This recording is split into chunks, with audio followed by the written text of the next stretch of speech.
चलिए, सभी को नमस्कार, राधे राधे, जय Shri Krishna, very good evening. सभी को गुड इवनिंग। हाँ, चाय वगैरह पी ली है।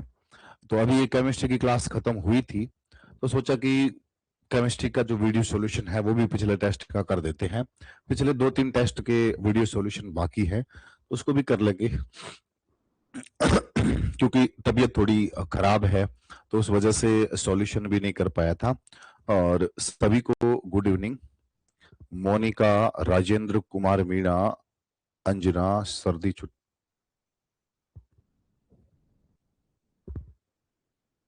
बहुत नहीं, मैं करवा दूंगा, मैं कोशिश करूंगा ना। संजय सिसोदिया बाकी का वीडियो सॉल्यूशन डाल देना। हाँ, डाल देंगे, अभी करेंगे, वीडियो सॉल्यूशन भी कर देंगे। आपको पूरी टेस्ट सीरीज मिलेगी, अगर आपने ली है ना तो पूरी टेस्ट सीरीज बहुत बढ़िया बेहतरीन तरीके से मिलेगी। और जो बायो वाली बुक का और केमिस्ट्री वाली ऑब्जेक्टिव बुक का काम है वो लगभग हमने काम खत्म कर दिया है। केमिस्ट्री की बुक लगभग टाइप भी हो गई है, बायोलॉजी की बुक टाइपिंग चल रही है।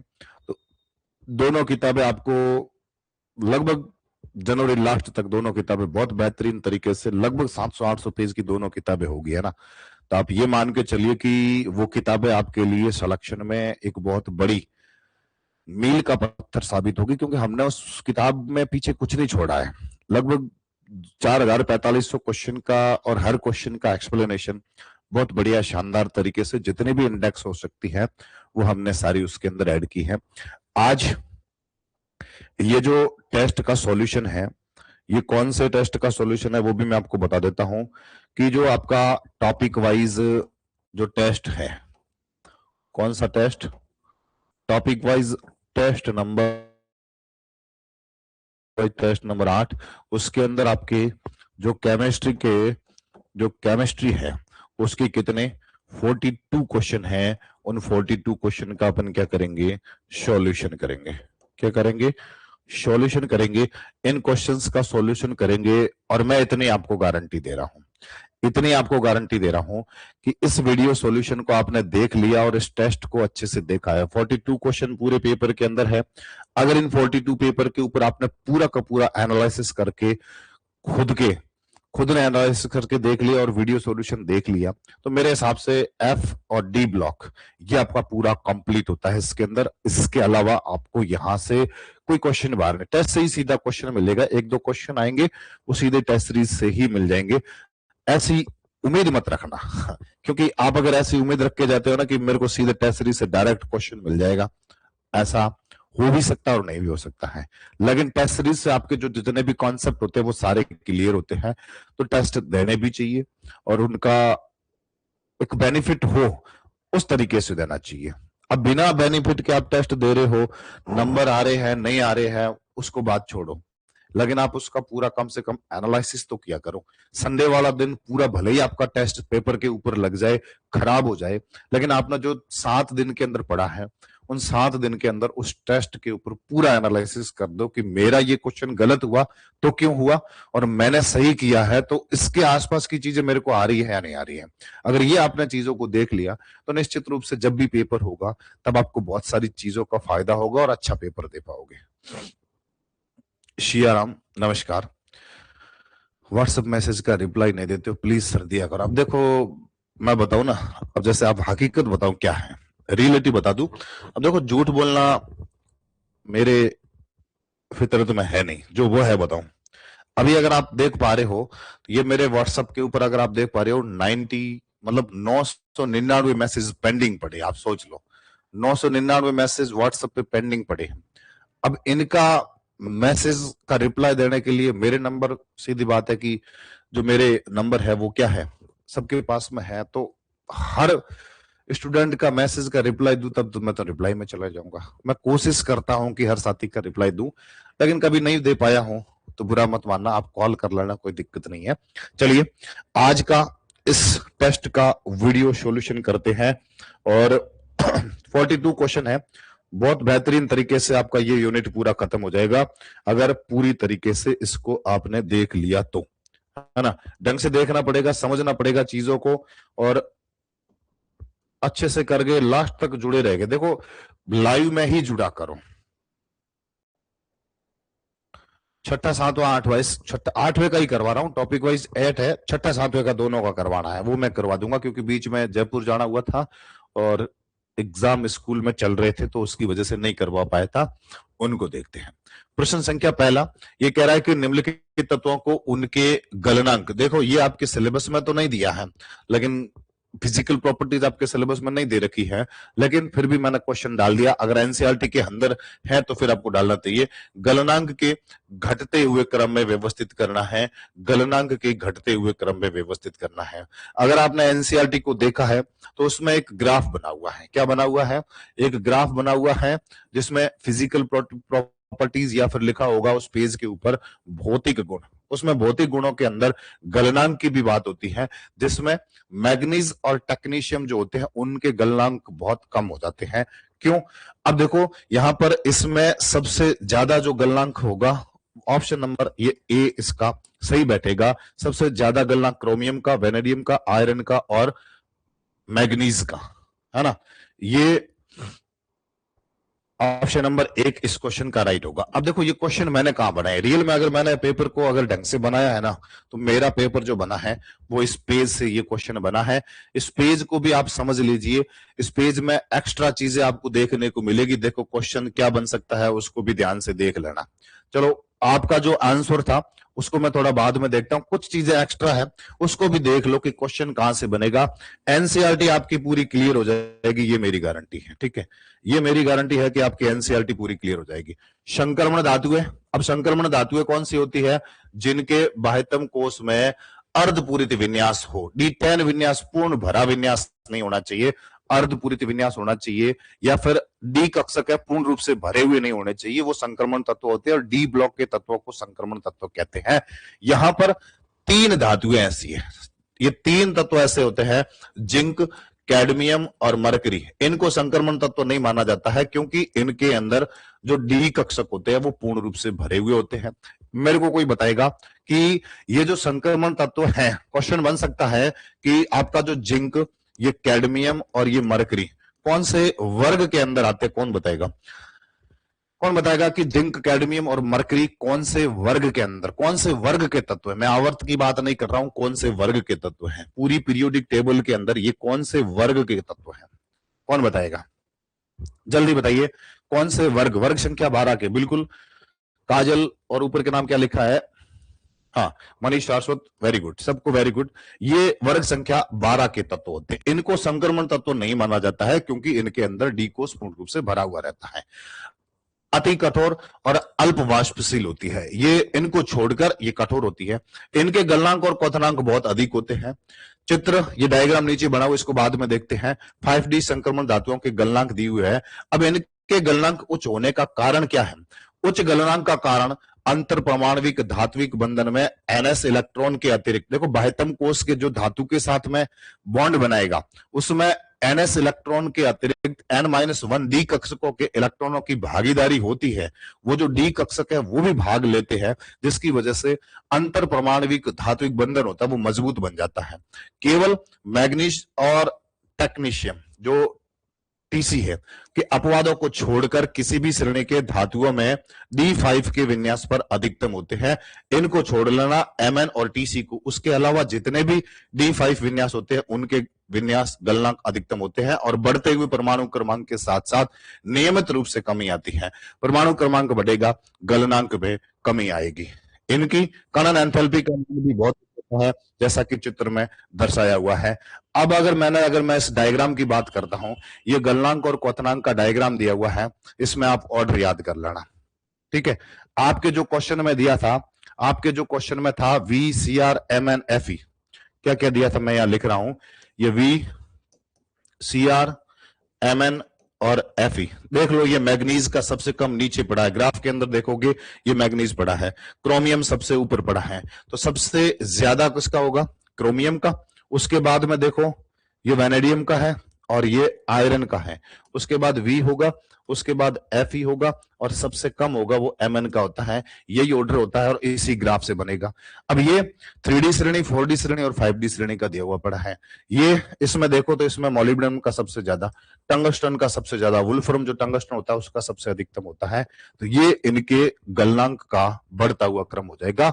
ऑप्शन नंबर कौन सा, ए नंबर जो आपका ऑप्शन था वो उसका राइट बैठेगा। चलो अगला क्वेश्चन देखो। चलिए 1 मिनट, क्वेश्चन को देखो तब तक मैं आ रहा हूं। देखो क्वेश्चन को देखिए, क्वेश्चन क्या कह रहा है उसको ध्यान से समझो।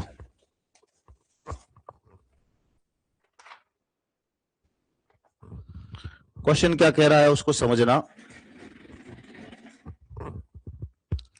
देखना।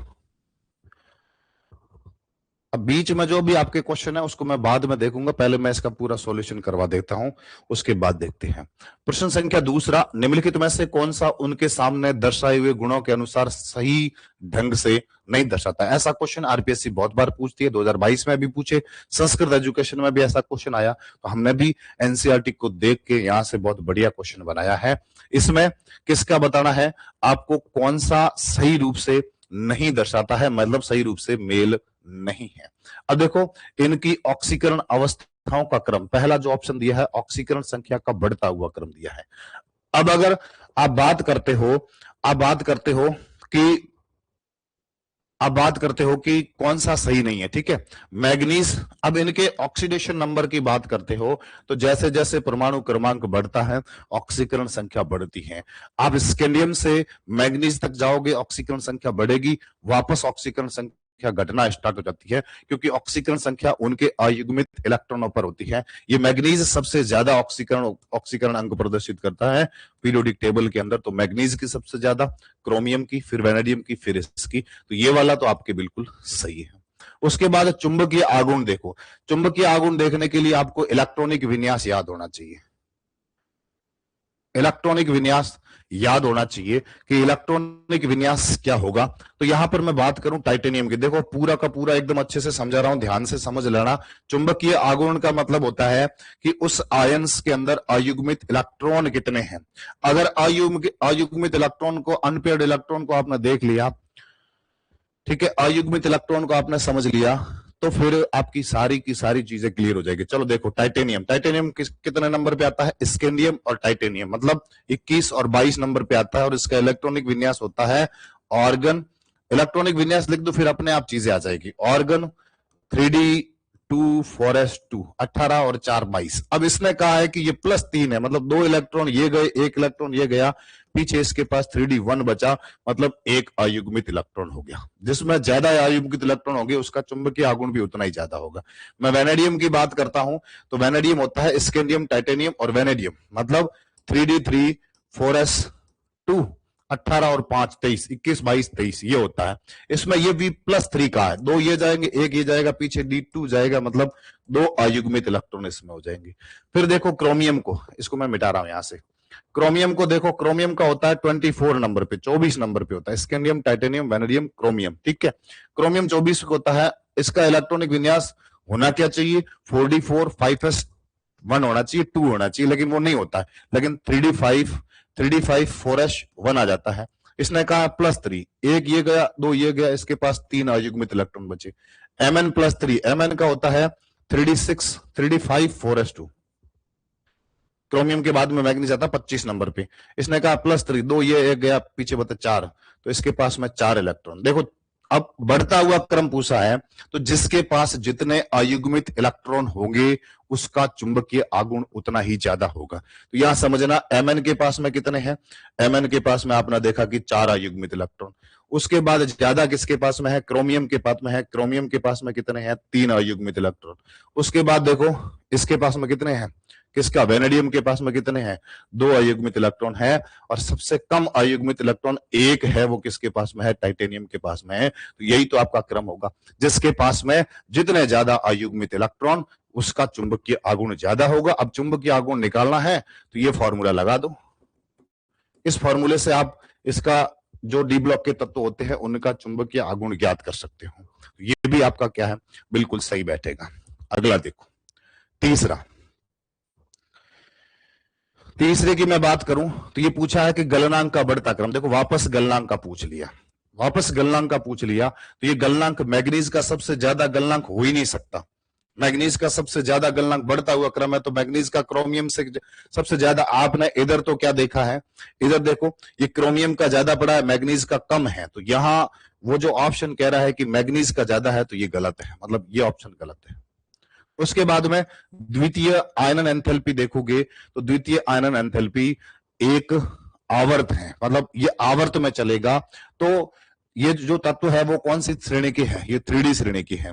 3D श्रेणी के अंदर आप एक आवर्त में बाएं से दाएं जाओगे तब परमाणु आकार छोटा होगा, और परमाणु आकार के छोटे होने के कारण आपके आयनन एंथैल्पी का मान क्या होता है, बढ़ता है। अब यहां देखो ये क्रोमियम का इलेक्ट्रॉनिक विन्यास क्या होता है, 3D4 5s 3D4 और 5s1 5s1 होता है, 3D4 4s1 4s1 होता है, ठीक है। अब इसमें देखो यहां एक इलेक्ट्रॉन, ये कह रहा है कि द्वितीय आयनन एंथैल्पी मतलब एक इलेक्ट्रॉन त्यागने के बाद में D5 बचता है, और D5 क्या होता है, एक स्थायी विन्यास होता है, और स्थायी विन्यास से इलेक्ट्रॉन को निकालना बहुत अधिक मात्रा में ऊर्जा देनी पड़ेगी, इसलिए ये भी सही हो जाएगा।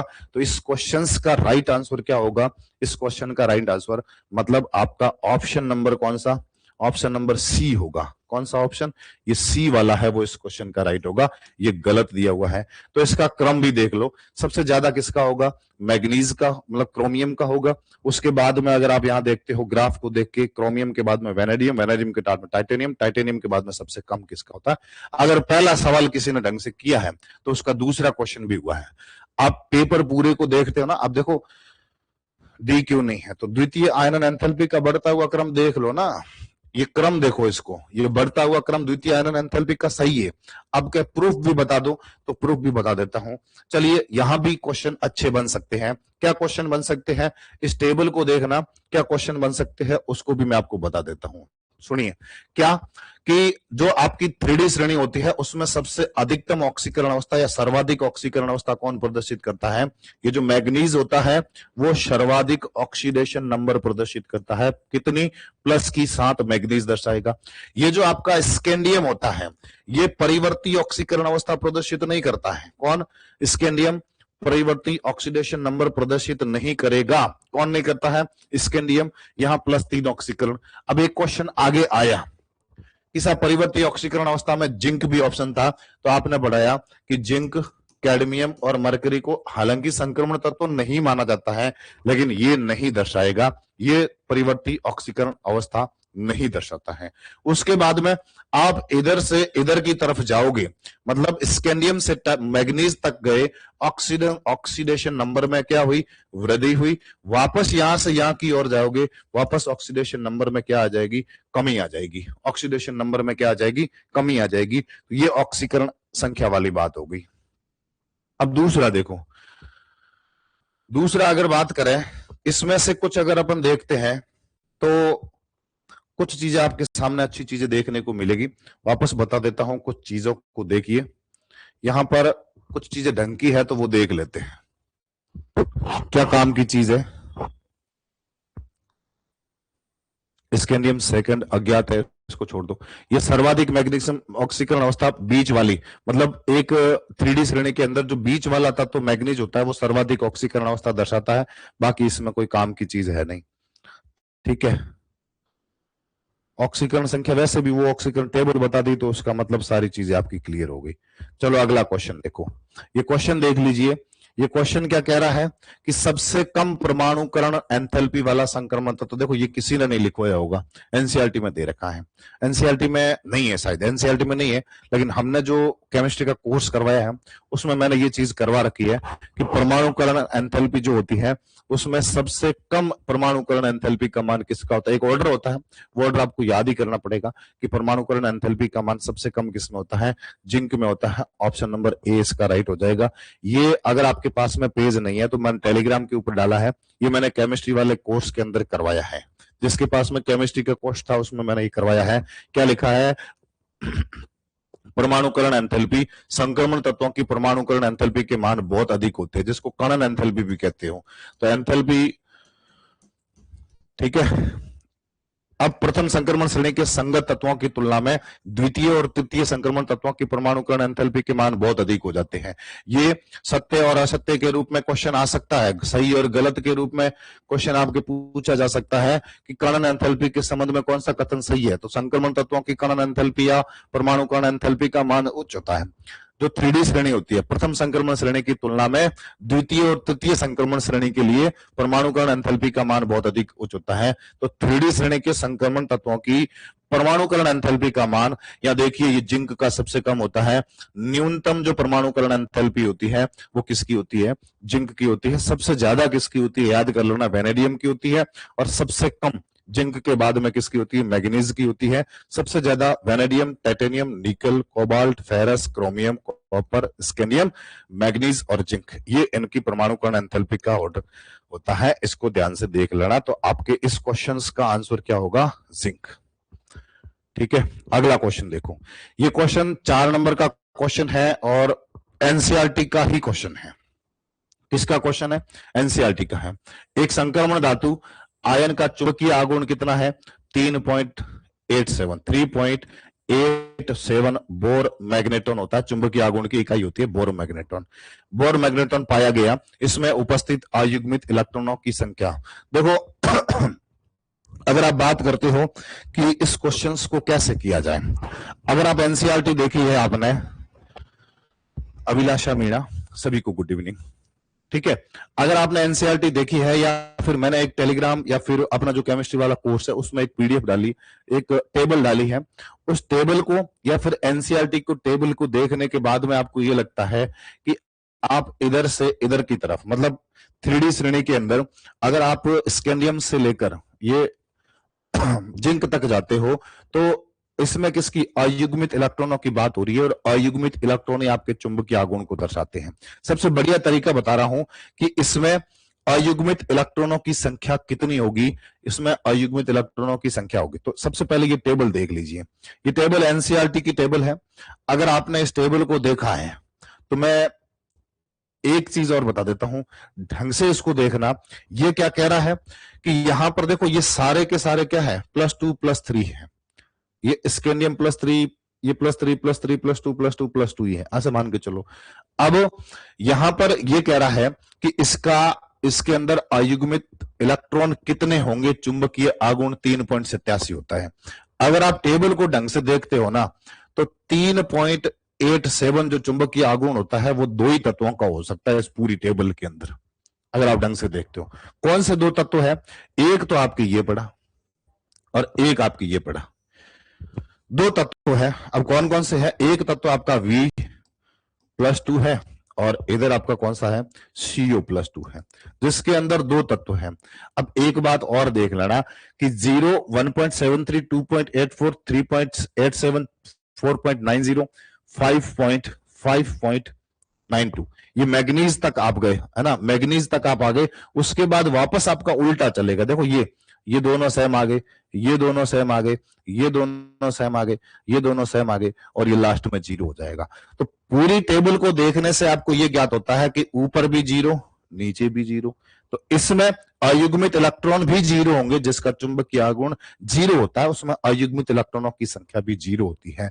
और 3.87 बोला है तो या तो आपका अयुग्मित जो बात हो रही है वो V+2 की होगी या फिर CO+2 की होगी। तो V+2 और CO+2 दोनों में कितने अयुग्मित इलेक्ट्रॉन कितने होते? 3 होते हैं। ये 3 होते हैं। इसको वापस एक बार देख लो कि अगर आपने पूरा, आपको याद है scandium, titanium, vanadium, chromium, manganese, ferrous, cobalt, निकल, कॉपर और जिंक, ये याद है। तो यहां आप देख सकते हो कि 0, यहां 0 है तो ये भी 0। नीचे से देखना, जी मतलब जी ऊपर से 0 को नीचे जाओ। यहां 1.73 है तो ये 1.73, यहाँ 2.84 है तो ये 2.84, ये 3.87, ये 4.90 और ये बीच में याद कर दो। मैग्नीज का जो होता है वो 5.92 होता है। तो ये आपका कितने अयुग्मित इलेक्ट्रॉन होंगे? 3 अयुग्मित इलेक्ट्रॉन इसके अंदर होते हैं। तो ये 3 अयुग्मित इलेक्ट्रॉन इसके अंदर होते हैं। ये तो फॉर्मूला लगाओगे तब पता चल जाएगा। फॉर्मूला लगाओगे ना, N, ये N, ये n+2 इस फॉर्मूले के अंदर जब आप मान रखोगे कि जैसे जैसे मान रख के देख लो, यहाँ 2 रख लो, यहाँ भी 3 रख लो, यहाँ 2 रख लो, यहाँ भी 2 रख लो, क्योंकि n का मान होता है अयुग्मित इलेक्ट्रॉन जितने होंगे, अगर वो अंडर के अंदर मान आएगा 3.87 आता है तो इसमें ये हो जाएगा। बाकी इस टेबल को अगर ढंग से देख लोगे तो आपका क्वेश्चन गलत नहीं होगा। और यहां से क्वेश्चन 100% चुंबकीय गुणों से छपेगा। मैग्नेटिक प्रॉपर्टीज दे रखी है आपके सिलेबस में, डी ब्लॉक के तत्वों की मैग्नेटिक प्रॉपर्टीज और कलर, यहां से क्वेश्चन श्योर आरपीएससी पूछती है। इसके अलावा जो ऑक्सीकरण अवस्था है, ऑक्सीडेशन नंबर है, वो भी दे रखी है, तो वहां से भी क्वेश्चन आता है, वहां से भी क्वेश्चन आता है। देखो कितना शानदार क्वेश्चन है, जैसा का आपको आरपीएससी में भी देखने को मिलेगा। निम्नलिखित में से 5 नंबर का क्वेश्चन है, निम्नलिखित में इसको अयुग्मित इलेक्ट्रॉनों की संख्या के घटते हुए क्रम में, अयुग्मित इलेक्ट्रॉनों की संख्या के घटते हुए क्रम में निकालना है। अब अयुग्मित इलेक्ट्रॉन की संख्या निकालनी है तो आप क्या करो, इसका इलेक्ट्रॉनिक विन्यास आना चाहिए। ये कॉपर होता है, कॉपर कितने पे आता है, 29 पे आता है। इसका इलेक्ट्रॉनिक विन्यास हो जाएगा 3d10 4s1। अब ये Cu+2 का है तो एक इलेक्ट्रॉन ये गया, एक ये बचा, तो पीछे इसका जो बचा वो D9 बचा। अब D होते कितने हैं, टोटल D कक्षक 5 होते हैं, 1 2 3 4। D के अंदर आपको कितने भरने हैं, 9 भरने हैं, 1 2 3 4 और 5, 6 7 8 और 9। इसमें अयुग्मित इलेक्ट्रॉनों की संख्या कितनी, 1। सीधी बात है, 1 आ गई। उसके बाद देखो क्रोमियम, एक क्रोमियम कितने पे आता है, 24 नंबर पे आता है क्रोमियम। 24 का होगा 3d5 4s1, है ना, तो इसके अंदर +3 का है, तो 1 ये गया, 2 ये गए, पीछे बचा D3। तो D3 के अंदर इसमें अयुग्मित इलेक्ट्रॉनों की संख्या कितनी आ गई, 3 आ गई। निकल को देखो, निकल आता है, कोबाल्ट और निकल 28 पे आता है, 3d8 4s2, है ना, तो ये Ni+2 का है, तो इसके अंदर हो जाएगा D8। अब D8 को भरना है तो 8 इलेक्ट्रॉन D कक्षकों के अंदर भरने हैं, तो भर दीजिए 1 2 3 4 5 6 7 8, कितने बचे, 2। तो इसके अंदर कितने हो गए, 2। और उसके बाद फेरस, फेरस कितने वाला, 26 पे आता है, तो ये हो जाएगा 3d6 4s2, 3d6 4s2 Fe+3 का है, 2 ये गया, 1 ये गया, पीछे बचा D5। तो सबसे ज्यादा अयुग्मित इलेक्ट्रॉन 5 हुए। कितने हुए, 5 अयुग्मित इलेक्ट्रॉन हुए। अब देखो कि इसके अंदर हो गए 5, इसके अंदर हो गए 2, इसके अंदर हो गए 3 और इसके अंदर हो गया 1। तो ये घटता हुआ क्रम पूछा है, तो सबसे ज्यादा किसमें, सबसे ज्यादा ये 4 नंबर पे है, तो सबसे ज्यादा 4 नंबर वाला। उसके बाद किसमें है, ये 3 नंबर वाला है, 2 नंबर वाला है, तो ये 2 नंबर पे। और उसके बाद किसमें है, उसके बाद Ni+2 3 नंबर पे है, तो ये 3 नंबर वाला हो जाएगा।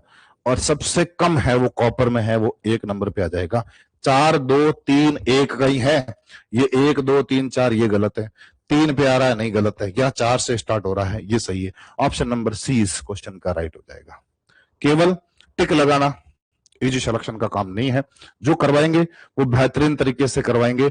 ऑप्शन नंबर सी है, ऑप्शन नंबर सी इस क्वेश्चन का राइट आंसर हो जाएगा। अगर आपको इलेक्ट्रॉनिक विन्यास है तो ऐसे निकाल सकते हो, सबसे बढ़िया बेहतरीन तरीका, ऐसे क्वेश्चन गलत नहीं होगा। अगला क्वेश्चन देखो, अगला जो क्वेश्चन है वो आपको दिख रहा है, बहुत अच्छे तरीके से आप इस क्वेश्चन को देख पा रहे हो। देखना क्या कह रहा है कि चुंबकीय आघूर्ण के बारे में निम्नलिखित में से कौन सा कथन गलत है। गलत का मतलब कह सकते हो कि क्या नहीं है, सही नहीं है। कौन सा कथन सही नहीं है, तो यह अयुग्मित इलेक्ट्रॉनों की बढ़ती हुई संख्या के साथ बढ़ेगा। मतलब जिसमें अयुग्मित इलेक्ट्रॉन की संख्या बढ़ेगी, क्या बढ़ेगी, अयुग्मित इलेक्ट्रॉन की संख्या अगर आपके बढ़ी, अयुग्मित इलेक्ट्रॉन की संख्या बढ़ी, तो जो चुंबकीय आघूर्ण है, जो चुंबकीय आघूर्ण है वो भी क्या होगा, बढ़ेगा, चुंबकीय आघूर्ण बढ़ेगा। तो ये कथन क्या है, सही है, बिल्कुल सही है। यह परमाणु क्रमांक अणु या आयन में उपस्थित इलेक्ट्रॉन की संख्या के बारे में संकेत देता है। ये क्या करता है, ये परमाणु या अणु में उपस्थित अयुग्मित इलेक्ट्रॉनों की संख्या के बारे में, बिल्कुल चुंबकीय आघूर्ण जो होता है वो अयुग्मित इलेक्ट्रॉनों की संख्या के बारे में बताएगा कि साहब इस आयन के अंदर या इस परमाणु के अंदर इतने अयुग्मित इलेक्ट्रॉन है। अब जितने अयुग्मित इलेक्ट्रॉन होंगे उतना ही उसका चुंबकीय आघूर्ण होता है। तो यहां यह बात भी बिल्कुल सही है। इसकी इकाई बोहर मैग्नेट, बोहर मैग्नेट मतलब Bm से दर्शाई जाती है बिल्कुल। और यह एकल अयुग्मित इलेक्ट्रॉन का चुंबकीय आघूर्ण, एकल अयुग्मित चुंबकीय आघूर्ण जिसके अंदर एक अयुग्मित इलेक्ट्रॉन है। कितना अयुग्मित इलेक्ट्रॉन कितना होता है? अयुग्मित इलेक्ट्रॉन अगर एक है तो उसका चुंबकीय आघूर्ण कितना होगा? 1.73 होगा। देख लो इधर करवाया है कि जिसके अंदर एक अयुग्मित इलेक्ट्रॉन है, ये एक अयुग्मित इलेक्ट्रॉन, उसका चुंबकीय आघूर्ण 1.3, इसके अंदर एक अयुग्मित इलेक्ट्रॉन, इसके अंदर 1.3, तो जिसमें इसकी इकाई क्या होती है? बोर मैग्नेट होती है। और इसके अंदर अगर एक अयुग्मित इलेक्ट्रॉन है तो उसका चुंबकीय आघूर्ण ये होता है। CO+2 आयन का चुंबकीय आघूर्ण कितना होता है? CO+2 का 2.87 नहीं होता, 2.84 नहीं, 2.87 होता है। कहां लिखा है? ये पढ़ा 3.87, 2 पॉइंट नहीं 3 पॉइंट, इसको लिख दो। ये 2 पॉइंट नहीं 3.87 होता है। कितना होता है? 3.87 होता है। ये लिखा है CO+2 आयन का चुंबकीय आघूर्ण कितना होता है? 2.84 होता है। अब CO+2 का चुंबकीय आघूर्ण निकाल कैसे सकते हो? आप निकाल सकते हो कि CO+2 क्या होता है, मतलब ये 3D10 3D7 4s2 होता है कोबाल्ट, +2 का है तो D के अंदर 7 अयुग्मित इलेक्ट्रॉन। अब 7 अयुग्मित इलेक्ट्रॉन है तो डी के अंदर कितने होते हैं? आपको 7 इलेक्ट्रॉन भरने हैं, तो भरो 1 2 3 4 5 6 और 7, 3 अयुग्मित इलेक्ट्रॉन है। तो फॉर्मूला लगा दो, n+2 बराबर लगा दो कितना? 3, 3 + 2 बराबर कितना हो जाएगा? 5 3 15, अंडर कितना आ जाएगा? 15, अंडर 15 का मान ये होता है 3.87 होता है। तो हाँ वो भी करवा दूंगा, करवाएंगे, सारे करवाएंगे, पीछे कुछ नहीं छोड़ेंगे, क्यों टेंशन ले रहे हो? अब देखो इस क्वेश्चन को कहां से बनाया भाई साहब? एनसीईआरटी की एक एक लाइन क्वेश्चन है। अगर आपने ढंग से देख लिया तो एनसीईआरटी पूरी क्लियर है, लीला लहर है, बाबे की मेहर है, तो कर देंगे। यहां एन क्या है? अयुग्मित इलेक्ट्रॉनों की संख्या होती है। अब ये एन कौन सी? जो फॉर्मूला लिखा है ना, यहां ये फॉर्मूला लिखा है कि म्यू बराबर आपका एन जो होता है वो √n+2 होता है। या म्यू जो होता है या एन जो होता है वो अयुग्मित इलेक्ट्रॉन की संख्या को दर्शाएगा, म्यू चुंबकीय आघूर्ण होता है, और जिसका मात्रक देखो ये बोर मैग्नेट्रॉन होता है। तो एक आपका क्वेश्चन था बोर मैग्नेट्रॉन होता है, एक अयुग्मित इलेक्ट्रॉन का चुंबकीय आघूर्ण 1.73 होता है। तो भाई साहब यहाँ क्या लिखा है? यहाँ यही तो लिखा है, क्या लिखा है कि इसकी इकाई बोर मैग्नेट्रॉन होती है और एक एकल अयुग्मित इलेक्ट्रॉन का चुंबकीय आघूर्ण 1.73 बोर मैग्नेट्रॉन होता है। तो यही तो लिखा है, और क्या लिखा है? अब देखो आगे, अयुग्मित इलेक्ट्रॉनों की बढ़ती संख्या पर चुंबकीय आघूर्ण का मान बढ़ता है। देखो क्या लिखा है कि अयुग्मित इलेक्ट्रॉनों की संख्या बढ़ने के साथ चुंबकीय आघूर्ण बढ़ेगा, सही बात है। अगला कथन देखो, अतः प्रक्षिप्त चुंबकीय आघूर्ण से परमाणुओं, अणुओं और आयनों में उपस्थित अयुग्मित इलेक्ट्रॉनों की संख्या का संकेत मिलता है। तो सीधी बात है कि ये परमाणु, अणु या आयन में उपस्थित अयुग्मित इलेक्ट्रॉनों की संख्या के बारे में जानकारी देता है, ये भी सही है। हाँ, टेस्ट की पीडीएफ आज अपलोड कर दूंगा, ठीक है। और प्रचक्रण मात्र सूत्र द्वारा चुंबकीय आघूर्ण की गणना कर सकते हो आप। और ये चुंबकीय आघूर्ण की गणना करने के बाद में ये जो कोबाल्ट CO+2 का जो चुंबकीय आघूर्ण होता है वो 2.84 नहीं होता है, 2.84 नहीं होता है, 3.87 होता है, बोर मैग्नेट्रॉन होता है, जो कि सही है। इतना अच्छे तरीके से आपका ये क्वेश्चन सही हो गया। अब देखो वापस चुंबकीय आघूर्ण के बढ़ते हुए क्रम में पूछ लिया, बात वही आई कि चुंबकीय आघूर्ण के बढ़ते हुए निम्नलिखित में से, क्वेश्चन नंबर 7, निम्नलिखित प्रजाति को उनके चुंबकीय आघूर्ण के घटते हुए क्रम में पूछा है, घटते हुए क्रम पर पूछा है। अब चुंबकीय आघूर्ण आपको निकालना है तो सबसे पहले ये देखिए कि ये तत्व कौन सा? वेनेडियम है। वेनेडियम कितने पे आता है? स्कैंडियम, टाइटेनियम, वेनेडियम 23 पे आता है, 23, और इसका इलेक्ट्रॉनिक विन्यास होता है 3D3 4s2, ठीक है। ये V+4 का है, दो ये गए, पीछे एक अयुग्मित इलेक्ट्रॉन बचा, इसके पास में एक बचा।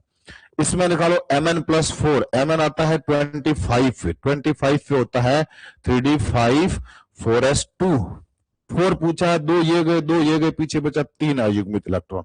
ये समझ में तो आ रहा है ना, दो ये गए, मतलब Mn+4 पूछा है, +4 का मतलब 4 इलेक्ट्रॉन निकले, दो ये निकले, पीछे 3 बचे। Fe+3 ये होता है 3D6 4s2, दो ये गए, एक ये गया, ये 5 बचे। ये कितने बचे? 5 बचे। और Ni+2 निकल कितना होता है? निकल होता है 3D8 4s2, पीछे बचे 8 8 को भर दो इसके अंदर, पांचों के अंदर, 5 कक्षकों के अंदर 8 इलेक्ट्रॉन को भर लो। 1 2 3 4 और 5, 6 7 8, कितने बचे? 2 बच गए। अब देखो कितने कितने हैं वो मैं लिख रहा हूं। यहाँ कितने हैं?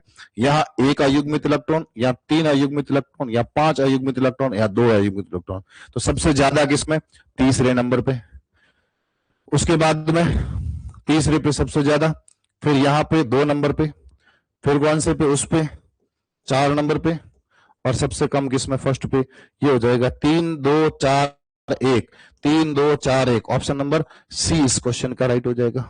क्या हो जाएगा? सी नंबर का ऑप्शन है वो राइट हो जाएगा। तो ये ऑप्शन नंबर सी इस क्वेश्चन का राइट हो गया। आगे देखो, अगला जो क्वेश्चन कह रहा है कि इसको जलयोजित आयनों पर चुंबकीय आघूर्ण के बारे में बात वही आती है, चुंबकीय आघूर्ण की बात हो रही है, तो आप उसमें अयुग्मित इलेक्ट्रॉनों को निकाल दो। टाइटेनियम, टाइटेनियम कितने? स्कैंडियम, टाइटेनियम, ये 3d24s2 आता है। 3d24s2, तो ये 2 अयुग्मित इलेक्ट्रॉन आ गए। Vanadium, scandium, titanium, vanadium, 3d3 4s2 आ गया, +2 है तो 3 अयुग्मित इलेक्ट्रॉन आ गए। टाइटेनियम +3 आ गया, स्कैंडियम टाइटेनियम +3 है। +2 के अंदर कितने? 2, +3 के अंदर कितना? 1 हो जाएगा, क्योंकि 2 ये जाएगा और 1 वो जाएगा, 3 गए, पीछे बचा 1। और स्कैंडियम +3, स्कैंडियम होता है 3d14s2, 18 और 3 21, ये +3 है, तो इसके पास में कितना बचा? 0 बचा। अब देखो इसके पास में क्या है? इसके पास में 2, इसके पास में कितने? 3, इसके पास में कितना? 1, इसके पास में कितना? 0। इसके नियम सबसे लास्ट में आएगा, तो ये नहीं हो सकता, ये नहीं हो सकता। इसके नियम सबसे बढ़ता हुआ क्रम पूछा ना, चुंबकीय आघूर्ण का सही क्रम बढ़ता हुआ पूछा है। अब देखो ज्यादा कौन पे आएगा? सबसे ज्यादा 3 इसके पास में, तो वैनिटी V+2 ज्यादा आ जाएगा। V+2 इधर भी नहीं हो सकता, इधर भी नहीं हो सकता, इधर भी नहीं हो सकता। ऑप्शन नंबर कौन सा? ए राइट है। 3 पे 2 पे बराबर है 7 में। किस पे? किस पे कह रहे हो? किस पे कह रहे हो अंजना? समझ में नहीं आया। ऑप्शन नंबर ए इस क्वेश्चन का राइट आंसर हो जाएगा। ठीक है, आगे देखो। अब देखो, निम्नलिखित में से गलत कथन का चयन कीजिए। गलत कथन का चयन करना है। इस क्वेश्चंस में भी शायद, हाँ, ये क्वेश्चंस डिलीट होगा। आपके पेपर का जो क्वेश्चन था वो यहां से ये डिलीट होना चाहिए, क्योंकि क्या क्या समान था। देखो मैंने वहां क्वेश्चन डिलीट किया क्योंकि पेपर के अंदर एरर रही थी, तो सीधी बात है कि क्वेश्चन को डिलीट करना पड़ता है। लेकिन अपन इसको समझते हैं। क्या कह रहा है कि लैंथेनम से लेकर ल्यूटेशियम तक जाओगे तो परमाणविक त्रिज्या में कमी आएगी। बिल्कुल, अब लैंथेनम से लेकर ल्यूटेशियम तक, लैंथेनम कितने नंबर पे आता है? कौन बताएगा? 3D श्रेणी कहां से कहां तक चलती है? 3D श्रेणी कहां से क्या था? क्वेश्चन नंबर 7 में क्या था? क्या कह रहे हो? 3 पे और 2 पे बराबर है ना? 3 पे और 2 पे क्या कह रहे हो? मैं समझा नहीं।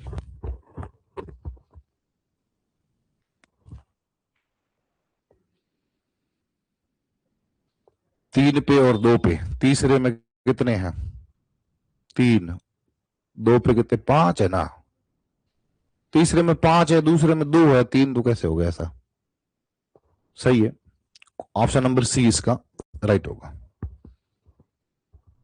आगे देखो, लैंथेनम से लेकर ल्यूटेशियम तक, मतलब लैंथेनम के बाद वाले तत्व, L3, क्या कह रहे हो? और 5, मैं समझा नहीं। 7वें में क्या दिक्कत है? 7वें में क्या दिक्कत आ रही है? 3 और 5 अलग अलग है ना, अयुग्मित इलेक्ट्रॉन अलग अलग पड़े, कोई दिक्कत नहीं, छोड़ो। लैंथेनम से लेकर, मतलब लैंथेनम के बाद कौन होता है? सीरियम। सीरियम 58 से लेकर ल्यूटेशियम 71 तक के तत्व होते हैं, वो लैंथेनॉइड कहलाते हैं। चलो कौन बताएगा? लैंथेनॉइड। लैंथेनॉइड, लैंथेनॉइड कौन से वर्ग में आता है और कौन से आवर्त में आता है? कौन बताएगा? कौन बताएगा कि लैंथेनॉइड का वर्ग कौन सा है? चलिए बताइए, लैंथेनॉइड कौन से वर्ग में है और उसका आवर्त कौन सा है? जल्दी बताओ। लैंथेनॉइड कौन से वर्ग में आते हैं और कौन से आवर्त में आते हैं? दूसरे आपके तत्व जो होते हैं वो एक्टिनॉइड आते हैं। ये एक्टिनॉइड कौन से वर्ग में आते हैं और कौन से आवर्त में आते हैं। दोनों का बता दो, जल्दी से बता दो। लेंथेनॉइड तीसरे वर्ग में आएंगे और छठवें आवर्त में आएंगे। वर्ग संख्या 3 और छठवां आवर्त आएगा। वर्ग संख्या 3 और छठवां आवर्त, इनका भी वर्ग संख्या 3 और 7वां आवर्त आएगा। ये क्वेश्चन छपने वाला है, आरपीएससी के अंदर पूछा जाएगा। ये क्वेश्चन पूछा जाएगा कि पीरियोडिक टेबल के अंदर लेंथेनॉइड की स्थिति क्या होती है। पीरियोडिक टेबल के अंदर अगर आप लेंथेनॉइड को देखते हो तो लेंथेनॉइड वर्ग संख्या 3 के तत्व होते हैं और आवर्त संख्या 6 में आते हैं। एक्टिनॉइड को वर्ग संख्या 3 और आवर्त संख्या 7 में आते हैं। बहुत इंपॉर्टेंट है, क्वेश्चन पूछा जाएगा। यहां लेंथेनम से लेकर लुटेशियम तक जाओगे, परमाणविक आकार में कमी आती है, बिल्कुल आएगी लेंथेनॉइड संकुचन के कारण। लेंथेनॉइड संकुचन क्रमिक आंकुचन का संचय होता है, यह भी कथन सही है, यह भी कथन सही है। लेंथेनॉइड संकुचन के परिणाम स्वरूप संक्रमण तत्वों की 4D श्रेणी के गुण 5D श्रेणी के तत्वों के साथ कोई समानता नहीं होती है। ये बिल्कुल समानता होती है, समानता होती है। क्या समानता होती है कि इनका जो आकार होता है वो लगभग क्या होता है, समान होता है। लेंथेनॉइड संकुचन के कारण 4D और 5D श्रेणी के तत्वों के परमाणविक त्रिज्या का मान लगभग समान हो जाता है। तो ये आपके क्या है, कोई समानता नहीं है, तो इसमें गलत पूछा है। समानता तो है, तो ये भी गलत है। लेंथेनॉइड अंकुचन F इलेक्ट्रॉनों की प्रभावी परिरक्षण शक्ति के कारण होता है। बिल्कुल प्रभावी हो ही नहीं सकता। जो परिरक्षण प्रभाव होता है वहां पर ये अपूर्ण परिरक्षण प्रभाव होता है। क्यों? क्योंकि परमाणु क्रमांक बढ़ रहा है। परमाणु क्रमांक बढ़ रहा है तो नाभिक के अंदर इलेक्ट्रॉनों की संख्या भी बढ़ रही है ना, तो परिरक्षण प्रभाव भी उत्पन्न होता है, लेकिन जेड इफेक्ट बहुत हावी हो जाता है, जिसके कारण परमाणविक त्रिज्या के मान में कमी आती है। अपूर्ण कह सकते हो, या फिर अप्रभावी जो होता है वो क्या होता है, परिरक्षण प्रभाव शक्ति के कारण होता है। ये भी गलत है, ये भी गलत, ये भी गलत। तो इस क्वेश्चन को क्या कर दिया गया, डिलीट कर दिया गया था, लेकिन आपको मैंने समझा दिया है कि क्या कैसे है।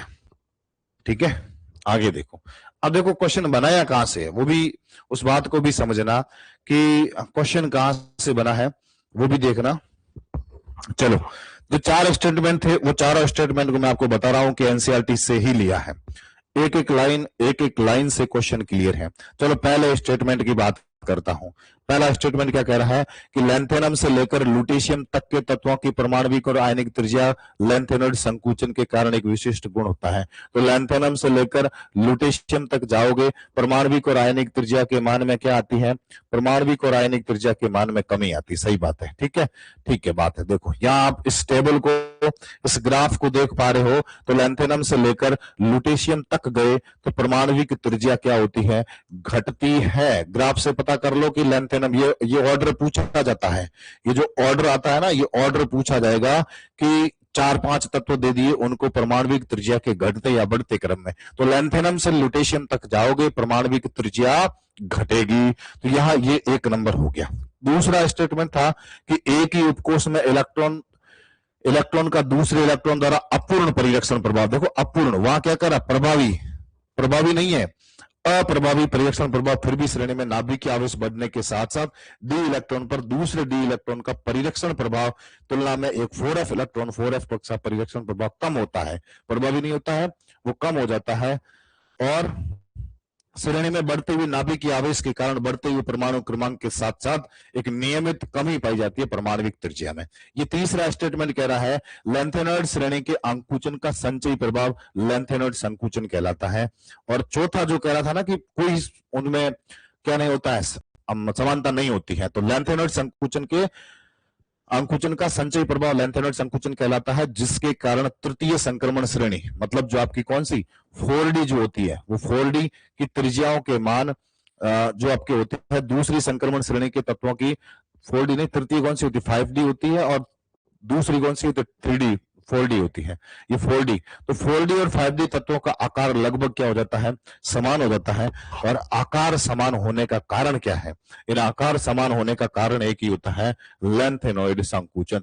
लेंथेनॉइड संकुचन के कारण यहां पर हाफबियम और जर्कोबियम का आकार क्या होता है, जर्कोनियम और हाफबियम का आकार इसका 160 होता है और एक 159 होता है, तो लगभग समान हो जाता है। कारण क्या है, लेंथेनॉइड संकुचन होता है। ठीक, आगे देखो अगला क्वेश्चन।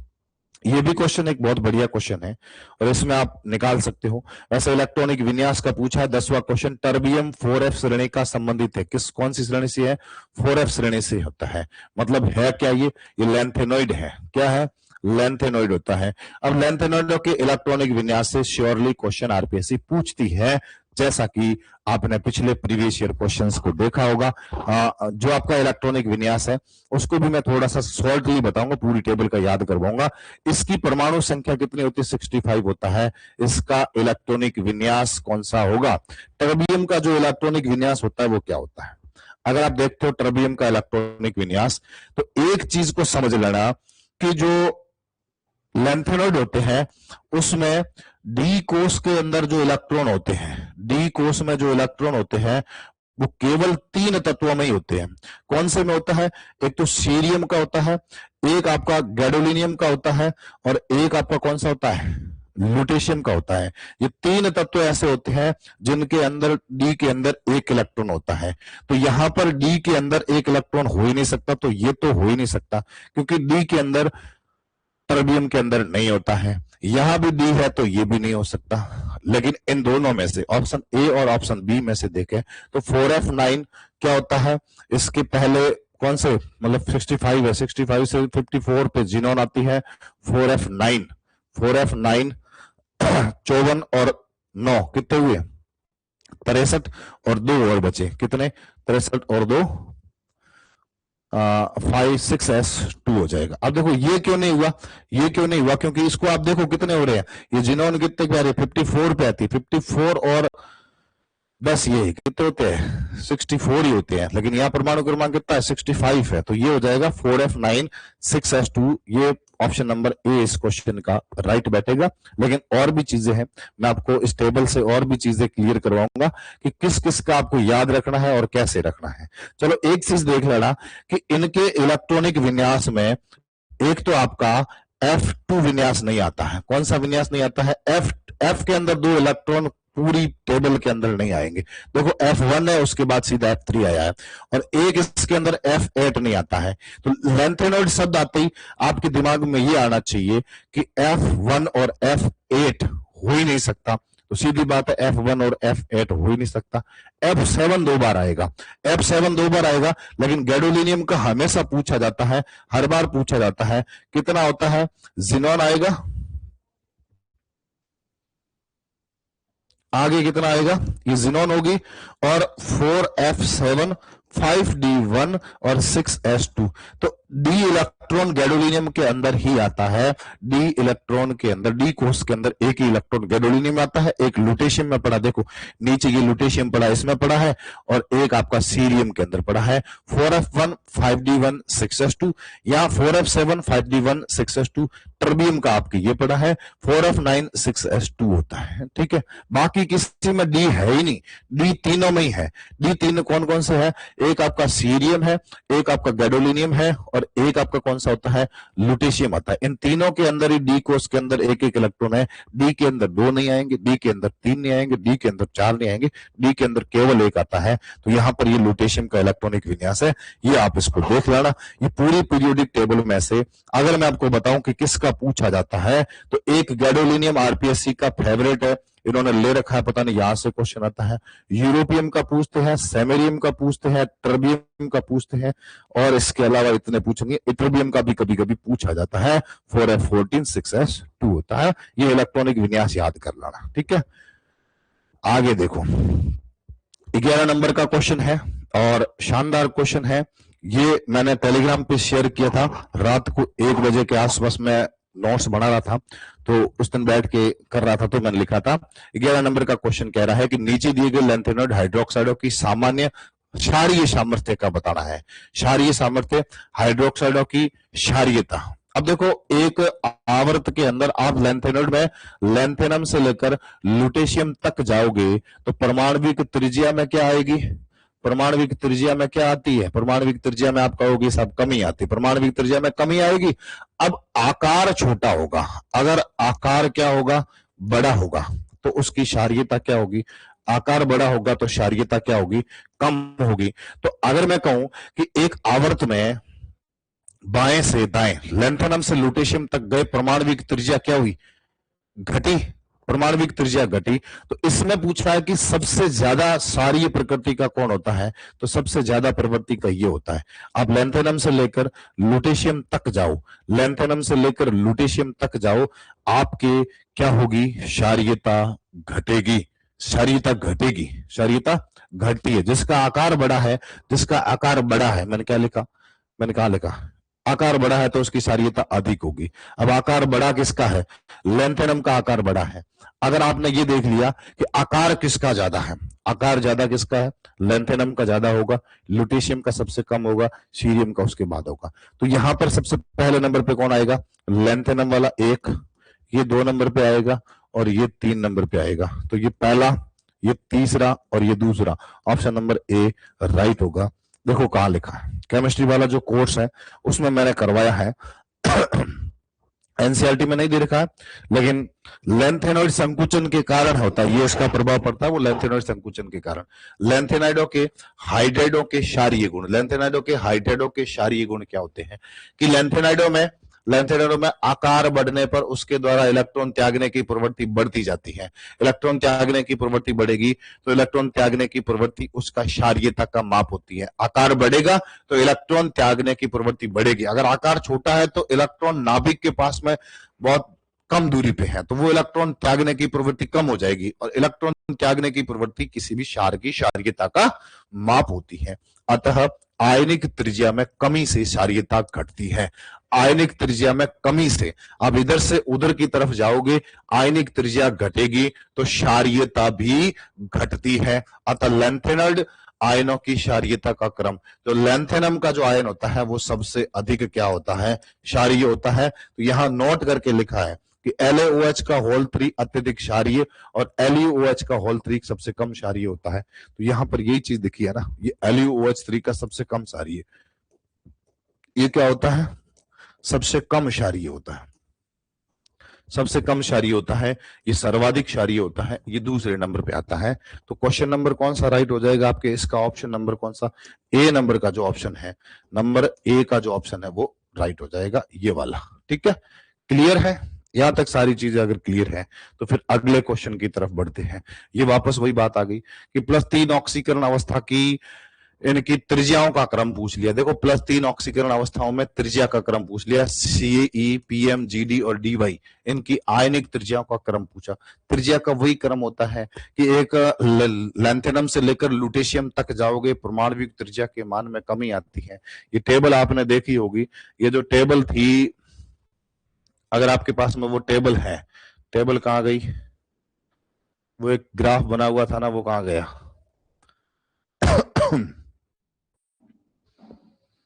भाई साहब कहां गया रे आप, ये पड़ा है, इसके अंदर ग्राफ बना हुआ है।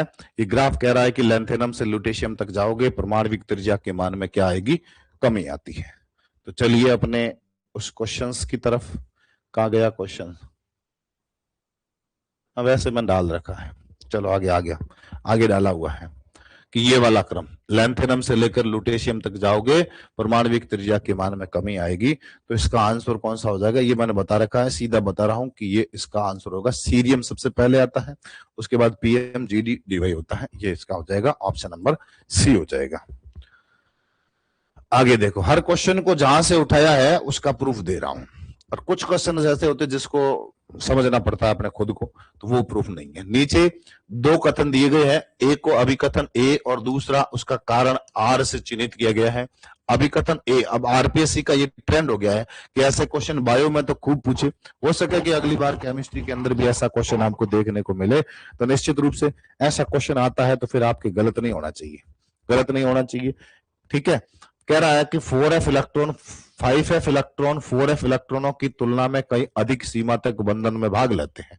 बिल्कुल सही बात है कि जो लैंथेनॉइड होते हैं उनकी तुलना में एक्टिनॉइडों के जो यौगिक होते हैं वो इलेक्ट्रॉनों की तुलना में बंध बनाने के अंदर, जो 5f इलेक्ट्रॉन होते हैं वो लैंथेनॉइड की तुलना में या 4f इलेक्ट्रॉनों की तुलना में अधिक भाग लेते हैं, ये बात सही है।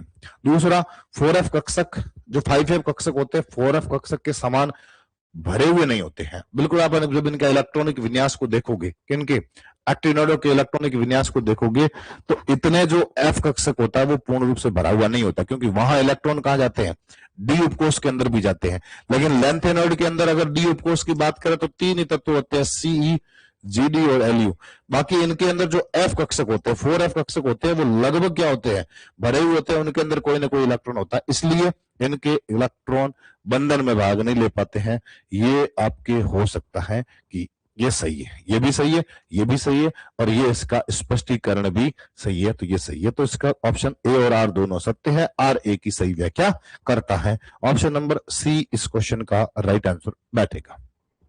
आगे देखो, इसमें ये भी क्वेश्चन बढ़िया क्वेश्चन है और प्योर एनसीईआरटी का क्वेश्चन है। दिख रहा है आपको अच्छे से?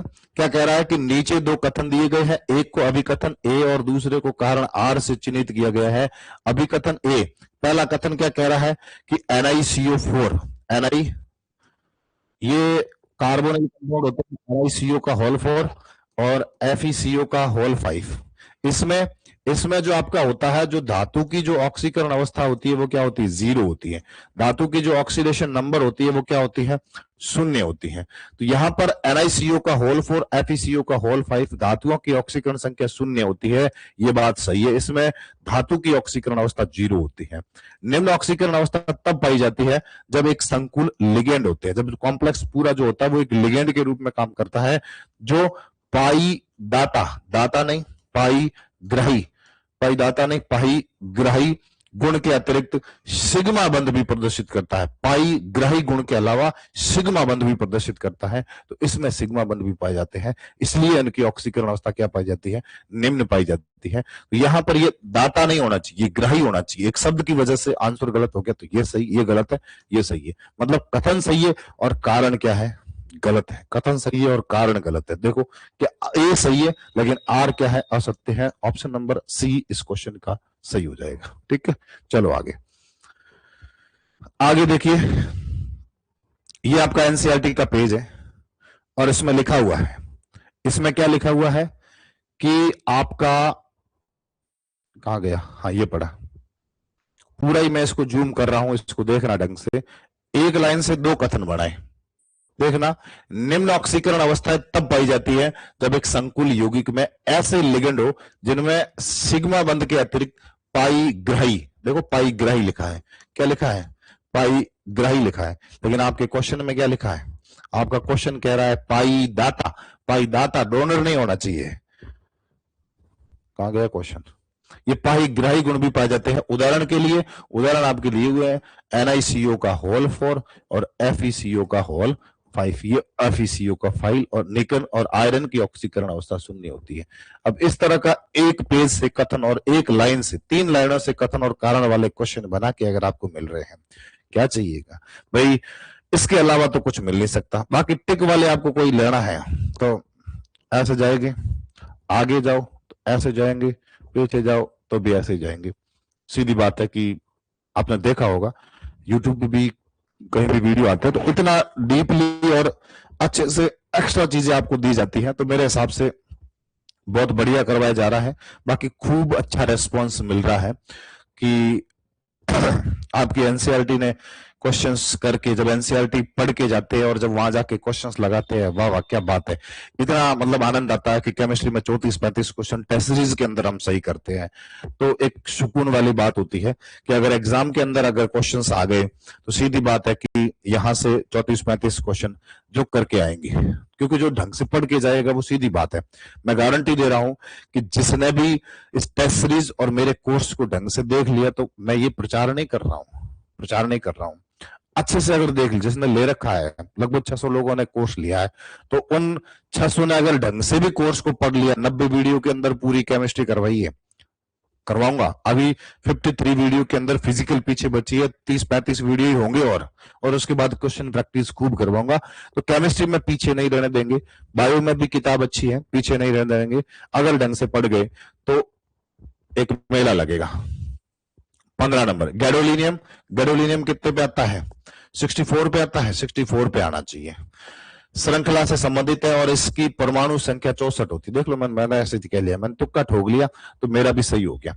निम्नलिखित में से गैडोलिनियम का इलेक्ट्रॉनिक विन्यास क्या होता है? अभी मैंने बताया कि गैडोलिनियम के डी कोष के अंदर इलेक्ट्रॉन होंगे, तो डी कोष के अंदर इलेक्ट्रॉन होंगे तो ये नहीं हो सकता, यहां D2 नहीं हो सकता तो सही बात है, ये भी नहीं हो सकता, यहां D2 नहीं हो सकता तो ये भी नहीं हो सकता, ये हो सकता है, ये हो सकता है। क्या होगा इसका इलेक्ट्रॉनिक विन्यास? तो ये जिनोन है 54, 4f7, 5d1, 6s2, 6s2। तो 54 और 7, 54 और 7 कितने होते हैं? मेरे को गणित नहीं आती। 54, 54, 61, 61 और एक 62, 62 और 2 64, तो ये 64, 64 पे कौन आता है? गैडोलिनियम आता है। वापस बता रहा हूं, याद कर लेना, गैडोलिनियम का इलेक्ट्रॉनिक विन्यास पूछा जाएगा, और पूछा जाएगा तो उसमें यह देख लेना कि डी के अंदर केवल एक ही होता है, तो इसमें काटो ना कि यहां डी के अंदर नहीं है तो इसको काट लो, यहां डी के अंदर 2 है तो ये भी नहीं हो सकता, यहां डी के अंदर नहीं है तो ये भी नहीं हो सकता, लेकिन यहां पे डी के अंदर 1 पड़ा, एफ के अंदर 7 पड़े, एस के अंदर 2 पड़े है, तो ये इसका राइट ऑप्शन हो जाएगा। कौन सा? सी नंबर का ऑप्शन इसका क्वेश्चन का राइट बैठेगा। अरे भाई क्यों कॉल कर रहे हैं? अरे इतने कॉल कर देते हैं, इतने कॉल, फिर कहते हो कि हमारे मैसेज का जवाब नहीं देते आप। निम्नलिखित में से कौन सा कथन गलत है? अब गलत कथन की पहचान करनी है। कौन से कथन की पहचान करनी है? गलत। हाँ, जीके में Rahul sir is the best. MCQ batch उनका बहुत बेहतरीन बैच है, अगर लेके पढ़ गए तो 60 क्वेश्चन की, वो मैं कह रहा हूं 60 क्वेश्चन आएंगे, देख लेना, करके आओगे ढंग से पढ़ गए तो। जर्कोनियम और हाफबियम, ZR और HF, इन दोनों की त्रिज्या क्रमशः 160 और 159 होती है। बिल्कुल क्या होती है? लगभग क्या होती है? आप यहां लिख सकते हो कि लगभग समान होती है। किसके कारण? ये लेंथेनॉइड संकुचन ऐसा एक भूत बैठा है जो जर्कोनियम और हाफबियम दोनों को समान कर देता है अलग अलग आवर्त के हैं, एक वर्ग के हैं, लेकिन अलग अलग आवर्त के तत्व हैं, फिर भी इनका आकार समान हो जाता है। क्यों? क्योंकि लेंथेनॉइड संकुचन, ये साला भूत बैठा है ना, वो इसको क्या कर देता है? बेचारे को डरा के छोटा कर देता है, और उनकी त्रिज्या क्या हो जाती है? समान हो जाती है, जर्कोनियम और हाफबियम। आप ये कह सकते हो कि 4D और 5D श्रेणी के जो तत्व होते हैं, है ना, इनका आकार क्या होता है? इनका आकार जो होता है वो लगभग क्या होता है? समान होता है। क्या होता है? समान होता है। कारण क्या है? कारण एक ही है, लेंथेनॉइड संकुचन। लेंथेनॉइड संकुचन के कारण 4D और 5D श्रेणी के तत्वों का आकार लगभग क्या होता है? समान होता है। सही बात है? सही है। देखो आगे, फिर लेंथेनॉइड केवल +3 ऑक्सीकरण अवस्था नहीं प्रदर्शित करते। +3 तो इनकी क्या होती है? +3 इनकी सामान्य ऑक्सीकरण अवस्था होती है, सामान्य ऑक्सीकरण अवस्था होती है, केवल +3 नहीं दर्शाती, ये गलत है। लेंथेनॉइड में F0 और F14 मतलब ये खाली है, रिक्त कक्षक है, और ये पूर्ण भरा है। प्रकार के अतिरिक्त अन्य अनुचुंबकीय प्रकृति के होते हैं। बिल्कुल सही बात है कि अगर F0 है मतलब पूर्ण रूप से खाली है, उसके अंदर कोई F कक्षक के अंदर इलेक्ट्रॉन नहीं है, और F14 है मतलब पूर्ण रूप से भरा हुआ है, अयुग्मित इलेक्ट्रॉन ही नहीं है, तो उसके अलावा तो सारे क्या होंगे? अनुचुंबकीय होंगे। और ये क्या होते हैं? ये प्रतिचुंबकीय होते हैं, क्योंकि इनके अंदर अयुग्मित इलेक्ट्रॉन नहीं है, तो ये प्रतिचुंबकीय होते हैं। तो ये बात भी सही है। लेंथेनम से लेकर लुटेशियम तक आप जाओगे, लेंथेनम से लेकर लुटेशियम तक जाओगे, परमाणविक और आयनिक त्रिज्या में संकुचन को लेंथेनॉइड संकुचन कहते हैं। बिल्कुल सही बात है कि लेंथेनॉइड से और लुटेशियम तक जाओगे, परमाणविक और आयनिक त्रिज्या के मान में कमी आती है, ये सही बात है। तो इस क्वेश्चन का राइट आंसर कौन सा बैठा? आप लगा देना कि बी नंबर का जो ऑप्शन है, बी है ना, ये बी नंबर का, ये आपका क्या है? गलत है, ये गलत हो जाएगा। आगे देखो, चलो ये मैंने बता रखा है, ये मैंने पहले बता रखा है, ठीक है, इसको दिखाने की जरूरत ही नहीं है। अगला क्वेश्चन देखो, ये क्वेश्चन बहुत बढ़िया क्वेश्चन है और अच्छा क्वेश्चन है। देखो इसको पढ़ो, क्या कह रहा है ये क्वेश्चन? ये कह रहा है कि सूची 1 को सूची 2 के साथ में मिलाओ, एक उधर बैठी है, एक उधर बैठा है, इन दोनों को मिलाना है, और आपको इधर इस तत्व के गुण दिए हुए हैं और इधर तत्व कौन सा है वही देखना है। अब इसमें से देखो जो आपको चीज आ रही है ना, वो देख लो, वो देख लो। जब मैंने पढ़ाया था तो इसमें मैंने कहा था कि लेंथेनॉइड जो स्थायी, इसको नहीं, कौन सा कहा गया, ये रेडियोधर्मी जो लेंथेनॉइड होता है वो ये PM जो होता है, ये क्या होता है? रेडियोधर्मी लेंथेनॉइड होता है। कौन सा? ये वाला जो PM होता है, ये लेंथेनॉइड जो होता है वो कौन सी प्रकृति का होता है? रेडियोधर्मी प्रकृति का होता है। ठीक है, मतलब आप कह सकते हो कि C का पहला होना चाहिए। सी का पहला कहीं भी दिख रहा है तो आप लगा सकते हो कि वो सी का पहला हो जाएगा। ठीक है। लैंथेनॉइड जिसमें +3 ऑक्सीकरण अवस्था के अंदर क्या पाए जाते हैं? लैंथेनॉइड जिसमें +3 ऑक्सीकरण अवस्था में +3 ऑक्सीकरण अवस्था में +3 ऑक्सीकरण अवस्था में F14 इलेक्ट्रॉनिक विन्यास रहता है। जैसे मैं एक बार ल्यूटेशियम का इलेक्ट्रॉनिक विन्यास लिखो तो ये जिनोन 4F14 5D1 6S2, तो ये +3 के अंदर मतलब Lu+3 के अंदर 4F14, Lu+3 के अंदर 4F14 कहां गया? ये लैंथेनॉइड जिसमें +3 ऑक्सीकरण अवस्था में चलो ये ल्यूटेशियम का हो जाएगा। मतलब आप कह सकते हो कि E का तीसरा और सी का चौथा, ये ई का तीसरा पड़ा, ये सी का चौथा पड़ा, सी का पहला कहीं भी है नहीं, ये गलत है, ये भी गलत है, तो ऑप्शन नंबर 1 आपका सही हो जाएगा। पहले का दूसरा कर दो, पहले का दूसरा लगा सकते हो कि लैंथेनॉइड जो +4 ऑक्सीकरण अवस्था प्रदर्शित करता है, सीरियम जो होता है ना उसका इलेक्ट्रॉनिक विन्यास क्या होता है? जिनोन 4F1 5D1 और 6S2। जिनोन सीरियम कितने पे आता है? 58 पे आता है, तो यहां पर जिनोन है और ये सब 54, ये 55 56 और 6 और 2 58, अब ये इसके +4 के अंदर ए भी गया, ये भी गया, ये भी गया, तो +4 स्थायी ऑक्सीकरण अवस्था किसकी होती है? सीरियम की होती है। पहले का कौन सा आ जाएगा? दूसरा आ जाएगा। दूसरा लैंथेनॉइड जो प्लस स्थायी ऑक्सीकरण अवस्था प्रदर्शित करता है तो उसमें +2 स्थायी ऑक्सीकरण अवस्था कौन सी आ जाएगी? यूरोपियम, और +3 ऑक्सीकरण अवस्था में कौन होता है? गैडोलिनियम। गैडोलिनियम का कितना होता है?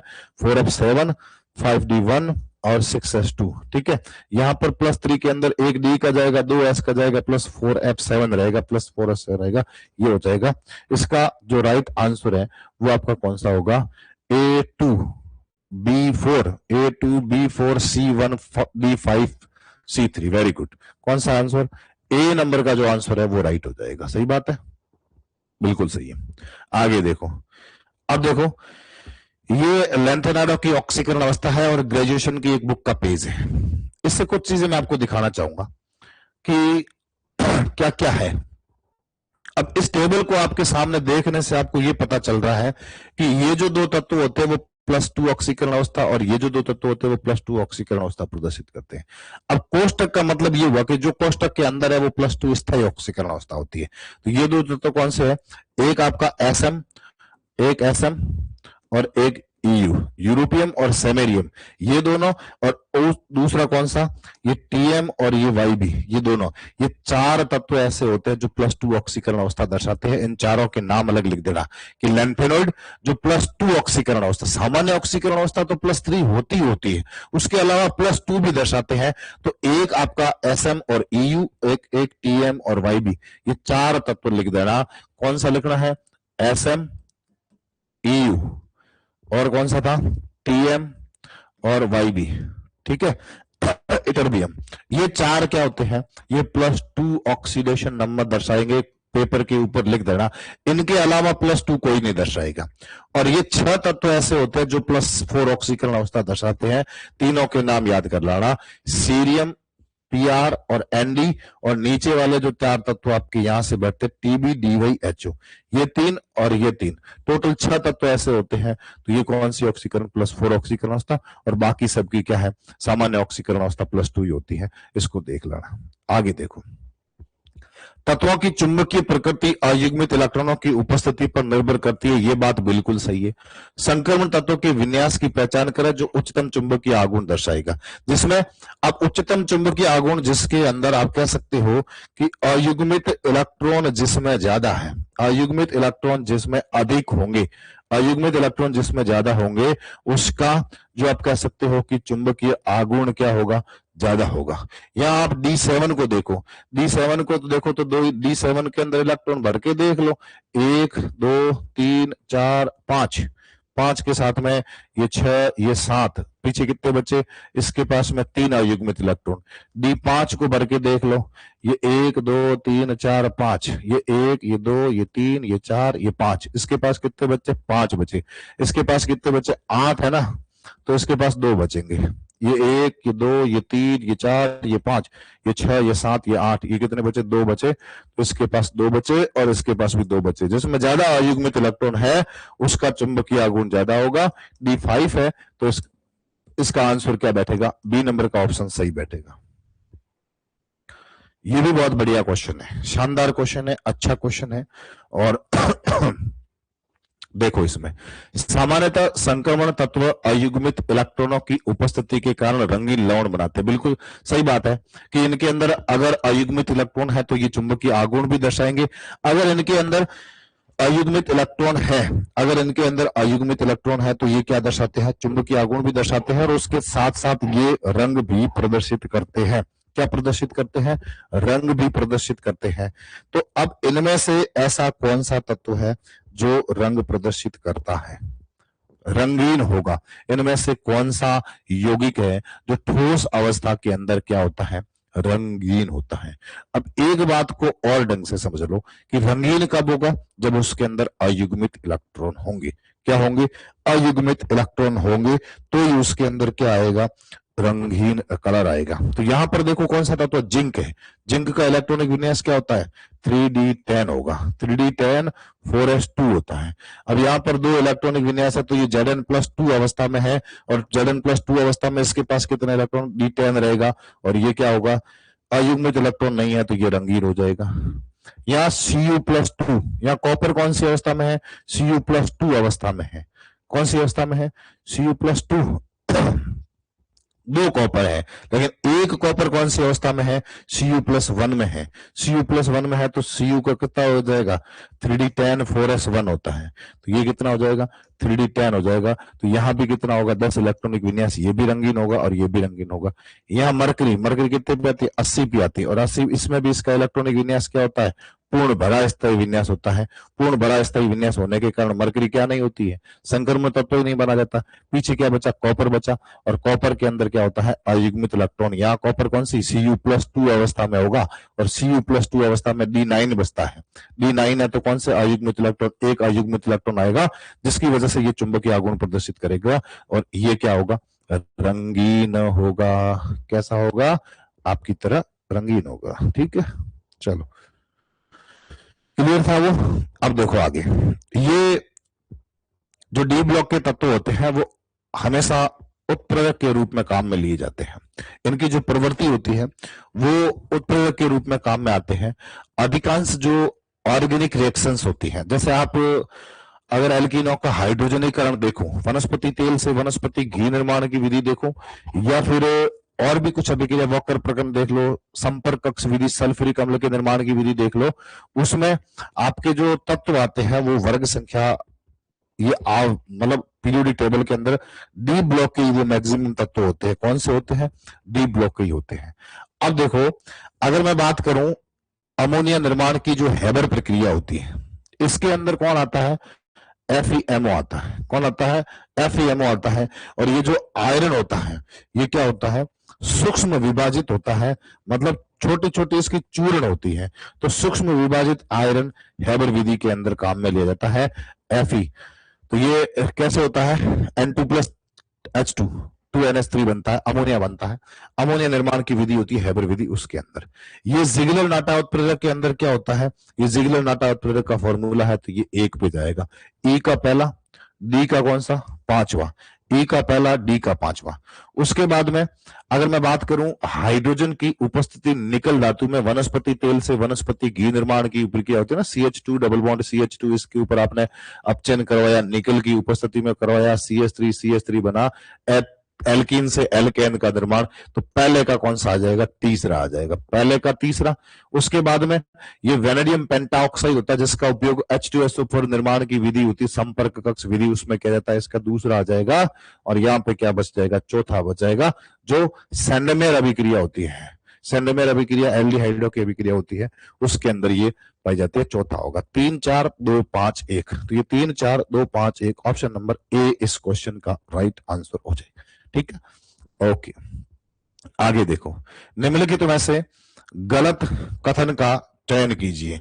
गलत कथन का चयन करना है कि लैंथेनॉइड संकुचन की तुलना में तत्व से तत्व में एक्टिनॉइड संकुचन अधिक होता है। बिल्कुल, लैंथेनॉइड संकुचन की तुलना में तत्व के अंदर तत्व के बीच में एक्टिनॉइड संकुचन क्या होता है, ज्यादा होता है। ये कथन सही है। अधिकांश त्रिसंयोजी लैंथेनाइड ठोस अवस्था में रंगहीन होते हैं। ये कथन क्या है, गलत है। चाहे वो ठोस अवस्था में हो या फिर विलयन अवस्था में हो, ठोस और विलयन अवस्था में कैसे होते हैं, रंगीन होते हैं। कैसे होते हैं, रंगीन होते हैं। तो ये कथन गलत है। लैंथेनॉइड ऊष्मा और विद्युत के अच्छे चालक होते हैं। ये बात भी बिल्कुल सही है।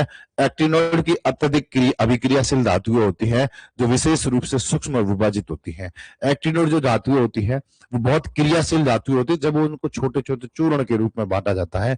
ये भी कथन सही है। तो इस क्वेश्चन का जो आंसर है वो बी होगा। क्यों होगा, क्योंकि अधिकांश जो त्रिसंयोजी लैंथेनाइड होते हैं वो ठोस अवस्था में और विलयन अवस्था के अंदर, दोनों अवस्थाओं में कैसे होते हैं, रंगीन होते हैं।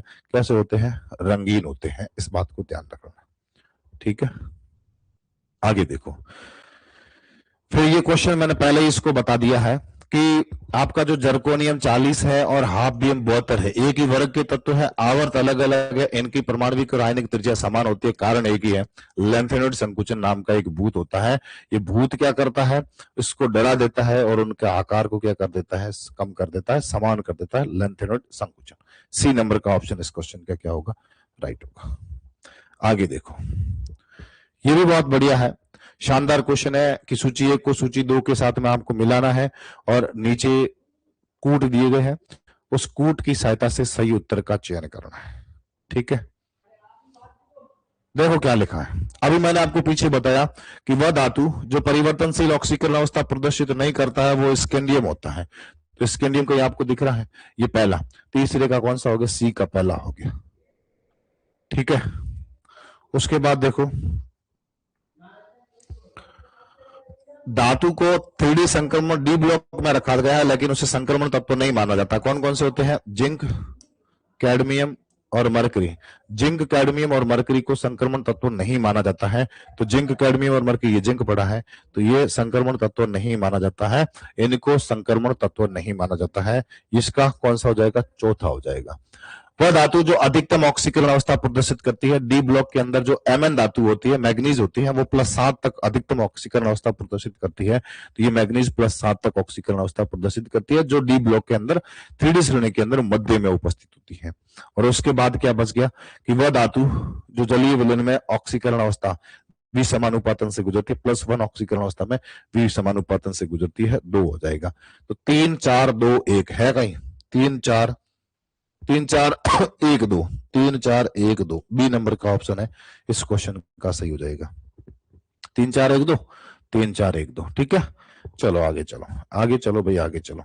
ये क्वेश्चन भी बहुत बढ़िया है। इस क्वेश्चन में थोड़ी पेपर के अंदर भी एरर रह जाती है। हम भी इंसान है, मनुष्य है, थोड़ा बहुत मेरी वजह से भी हो सकती है, और जो टाइपिस्ट है वो भी एक इंसान ही है, भलो मानस है, तो भले मानस की वजह से भी कुछ गलतियां हो सकती हैं।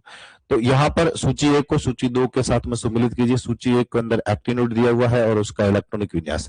तो एक बात ध्यान रखना, चाहे लैंथेनॉइड हो चाहे एक्टिनोइड हो, इन दोनों के जो इलेक्ट्रॉनिक विन्यास है, इस इलेक्ट्रॉनिक विन्यास को आपको देखना है और इलेक्ट्रॉनिक विन्यास से एक क्वेश्चन श्योर आएगा, एक क्वेश्चन श्योर मिलेगा। दोनों का इलेक्ट्रॉनिक विन्यास याद कर लेना। ठीक है, उसके बाद में देखो किसका इलेक्ट्रॉनिक विन्यास कितना होता है। ठीक है, चलो देखो, ये जो इलेक्ट्रॉनिक विन्यास नेपच्यूरियम का होता है, ये 4f, ये इसका कितना होता है, 5f4 और 7s2 होता है। मतलब इसको आप कह सकते हो कि बी का पहला होना चाहिए। बी का पहला या नहीं है और या नहीं है तो ये काट दो और ये काट दो। ठीक है, क्वेश्चन नंबर 24 के आंसर जो होगा, पहले का क्या है, दूसरे का क्या है, पहला है। ठीक है, उसके बाद जो आपका पीए है, ठीक है, इसका इलेक्ट्रॉनिक विन्यास आप याद कर लेना कि ये होता है। अमरीशियम है तो उसका इलेक्ट्रॉनिक विन्यास ये होता है, और ईएस का इलेक्ट्रॉनिक विन्यास ये होता है।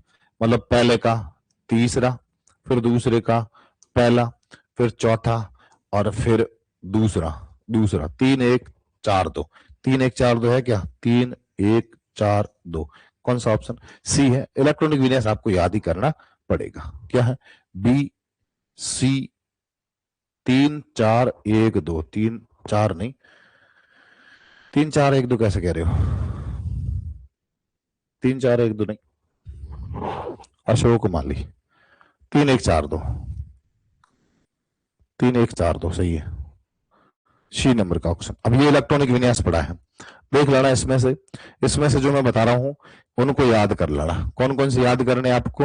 एक तो आपको अमरीशियम अभी असिस्टेंट प्रोफेसर के अंदर पूछा, एक आपको ये प्लूटोनियम और नेप्टूनियम दोनों ये याद करने हैं, क्यूरियम का याद करना है, और उसके बाद में आपको करना है नोबेलियम का याद कर लेना, ये याद कर लेना। उसके अलावा कौन से बाकी वाला कर देना, पूरी वैसे करोगे क्योंकि पढ़ोगे तो पूरा करोगे, नहीं तो नहीं कर पाओगे। तो ये का इलेक्ट्रॉनिक विन्यास, और यहां से क्वेश्चन छपेगा, श्योरली क्वेश्चन छपेगा, तो छप जाएगा। ठीक है, आगे देखो।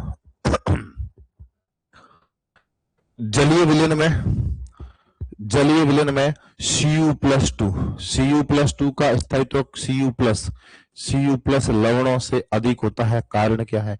कारण होती है ऋणात्मक जलयोजन एंथैल्पी। कहां लिखा है? ये देखो, ये एनसीईआरटी का भाई साहब एक पेज है, कोई नहीं बताता कि कहां से क्वेश्चन बना, कहां से क्या बना, कोई नहीं बताएगा। लिखा है कि Cu+2, क्या लिखा है कि Cu+2 का स्थायित्व, ये आपके जो Cu+ है, और मुझे पूरा भरोसा है कि ये क्वेश्चन छपेगा। कब छपेगा? अगर जुलाई का आया पेपर, जुलाई के पेपर आपके सामने आया तो छपेगा, या फिर मई के अंदर छपेगा। मई में किस में छपेगा? फर्स्ट ग्रेड में छपेगा।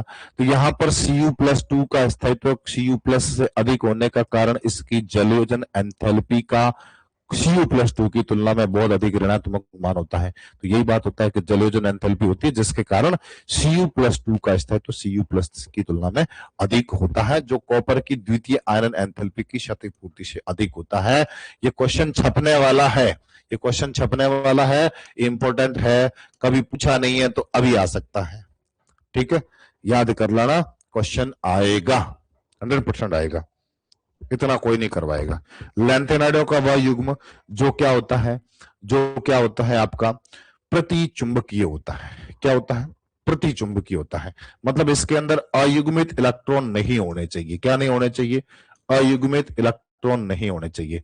अयुग्मित इलेक्ट्रॉन जो है वो नहीं होने चाहिए, नहीं होने चाहिए। अब सबसे पहले मैं बात करूं सीरियम की। सीरियम के अंदर इलेक्ट्रॉनिक विन्यास कितना होता है? Xenon 4f1 5d1 6s2। ठीक है, फिर मैं गैडोलिनियम की बात करूंगा, इसका इलेक्ट्रॉनिक विन्यास कितना होता है? Xenon 4f1 4f7 5d1 6s2। यहां कह रहा है कि इसमें Gd+3, Gd+3 का मतलब इसके अंदर क्या बचा? D7 बचा, और D7 के अंदर कितने अयुग्मित इलेक्ट्रॉन आ गए? D7 को इलेक्ट्रॉन भर के देख लो, अगर अयुग्मित है तो वो रंग प्रतिचुंबकीय नहीं होगा। 1 2 3 4 5 6 और 7, 3 अयुग्मित इलेक्ट्रॉन है, तो ये तो हो ही नहीं सकता। ठीक है, उसके बाद मैं सीरियम का देख रहा हूं। सीरियम के अंदर ये पूछा है Ce+4, Ce+4 का मतलब 2 ये गए, 1 ये गया, 1 ये बता, फिर 4f0 बचा, मतलब इसके अंदर अयुग्मित इलेक्ट्रॉन नहीं है। और अयुग्मित इलेक्ट्रॉन नहीं है, इसकी वजह से ये क्या हो जाएगा? ये क्या हो जाएगा? क्या होगा? ये क्या हो जाएगा? प्रतिचुंबकीय। दूसरा है YB। अब लैंथेनोइड में YB इटरबियम कब पे आता है? जस्ट उसके बाद में आता है, लैंथेनोइड के बाद में, गैडोलिनियम के जस्ट बाद में आता है ना। तो इसका इलेक्ट्रॉनिक विन्यास कितना हो जाएगा? कितना होगा इलेक्ट्रॉनिक विन्यास? 26 नंबर का क्वेश्चन, इसमें इसका इलेक्ट्रॉनिक विन्यास कितना हो जाएगा?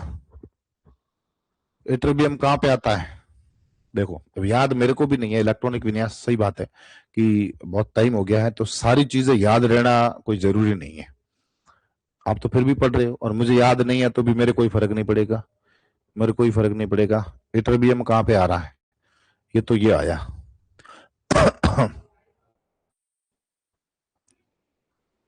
कितना होता है बताओ?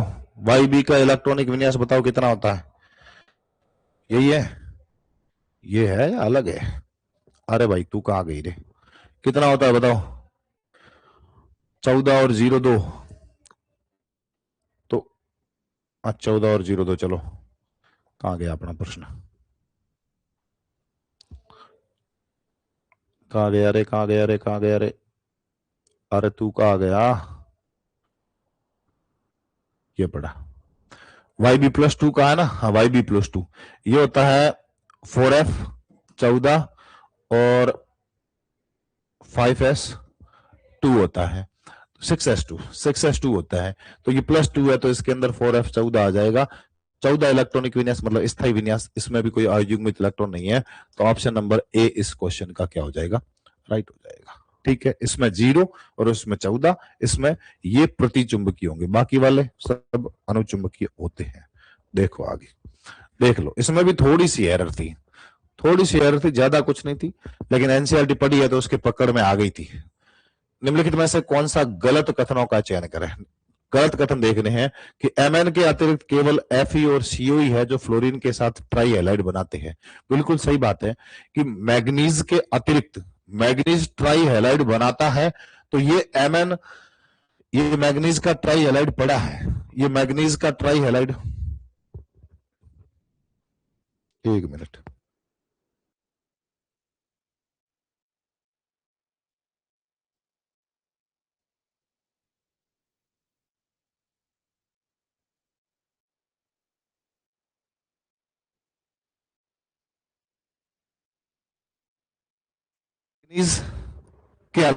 मैग्नीज के अलावा कौन कौन से, एक आयरन और कोबाल्ट, 3 तत्व होते हैं जो ट्राई हैलाइड, मैग्नीज, Fe और CO, ये तीनों क्या बनाते हैं, ट्राई हैलाइड बनाते हैं। क्या बनाते हैं, ट्राई हैलाइड बनाते हैं, ये बात बिल्कुल सही बात है। MnO, ये लिखा है Mn, ये आपका लिखा है MnO3F लिखा था, इसको थोड़ा सा पेपर अगर आपके पास में है तो सही कर देना, वैसे मैंने बता दिया था लेकिन इसको देख लेना, MnO3F था। वह यौगिक है जिसमें इसमें Mn की ऑक्सीकरण अवस्था प्लस की कितनी होती है, 7 होती है। निकाल पाओगे आप ऑक्सीकरण अवस्था, निकाल देना, 3 3 दूनी 6 और 1 फ्लोरीन वाली 7 होगी, तो इसमें ऑक्सीकरण अवस्था प्लस की 7 होती है, ये भी बात सही है। सीआर की ऑक्सीकरण अवस्था CrCl4 में सबसे अधिक होती है, CrCl4 में सबसे अधिक होती है, ये बात गलत है।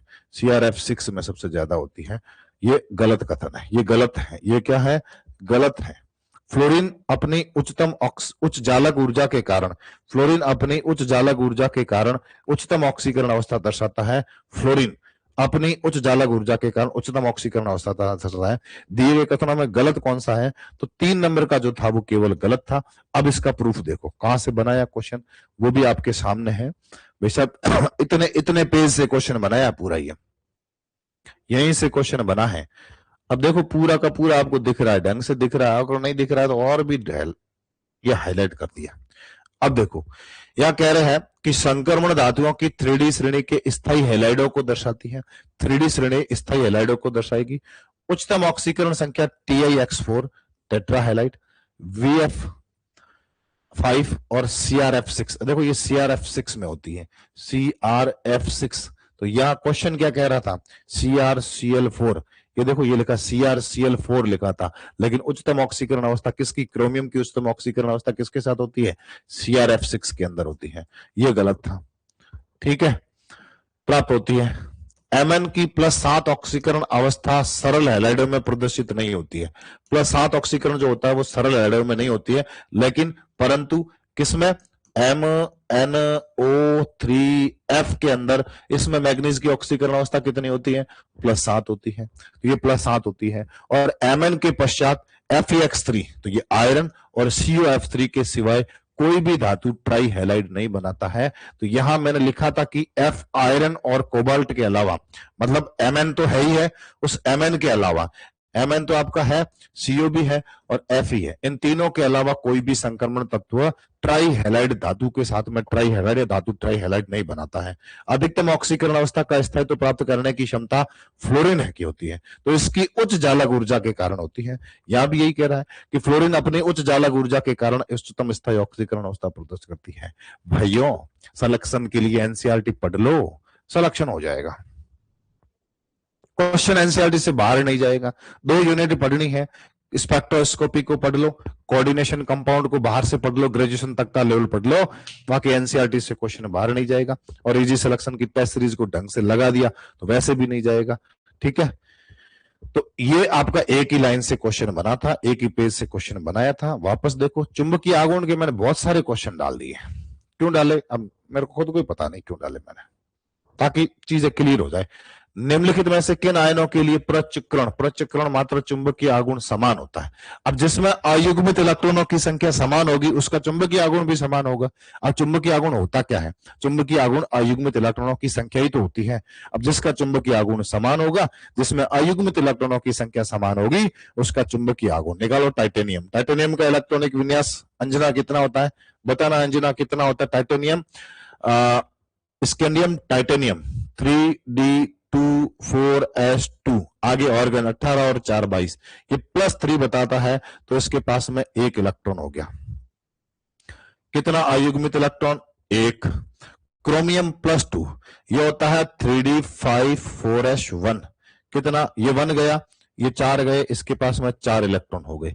ये Mn+2, Mn कितना होता है? मैग्नीज होता है 25 पे, 25 के लिए इसका इलेक्ट्रॉन विन्यास आएगा 3D54S2, 3D54S2, इसके पास में बचे 5, कितने बचे?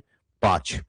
Fe+2, Fe का कितना होता है? 3D6 और 4S2 +2 है, तो कितने बचे? 4 बचे। क्यों बचे? 4 कैसे बचे वो भी देख लो। 6 इलेक्ट्रॉन 5D कक्षकों के अंदर बनने हैं, 1 2 3 4 5, ये 6, ये 4 बचे, ये 4 बच गए। स्कैंडियम +3, स्कैंडियम कितना होता है? 3D14S2 होता है, तो इसके अंदर 0 बचा। अब किसके अंदर इलेक्ट्रॉनों की संख्या समान है? समान आपके इसके अंदर 4 है, किसके अंदर 4 है? इसके अंदर 4 है, और इसके अंदर भी कितनी पड़ी है? 4 बची है। मतलब क्रोमियम +2, Cr+2 और Fe+2, इसके अंदर इलेक्ट्रॉन की संख्या समान है या नहीं है? Cr+2 और Fe+2 निकालो। Cr का कितना होता है? 3D54S1 होता है, तो इसमें +2 का है, तो एक ये गया, एक ये गया, पीछे बचा 3D4, इसके अंदर इलेक्ट्रॉन बचे 4। Fe कितने पे आता है? 26 पे आता है, और ये कितने पे आता है? 24 पे आता है। कितने पे आता है? 24 पे आता है। इसका इलेक्ट्रॉनिक विन्यास लिखो 3D6, 4S2, ये +2 का है, तो ये +2 गए, पीछे बचा D6 विन्यास बचा, तो D6 के अंदर, D के अंदर 6 भरने, 1 2 3 4 5, तो ये 1 भरा, 2 भरा, 3 भरा, 4 भरा, 5 भरा और 6 भरा, 1 2 3 4, कितने बचे? 4 बचे। तो जिनके अंदर अयुग्मित इलेक्ट्रॉनों की संख्या समान है, तो इनके चुंबकीय आघूर्ण भी क्या होंगे? समान होंगे। चुंबकीय आघूर्ण भी क्या होंगे? समान होंगे। ठीक है, कौन सा ऑप्शन आया? आंसर भी लिख दो ना, कौन सा आया। तो एक तो दूसरा और एक चौथा। दूसरा और चौथा कहा पड़ा? इनके चुंबकीय आघूर्ण समान है, बाकी किसी के समान नहीं है। चलो आगे देखो, इसमें देखो, इसमें पूछा है कि कौन सा कथन गलत है। गलत कथन का चयन करना है, गलत बताना है। ठीक है, गलत बताओ कि गलत कथन का चयन कीजिए।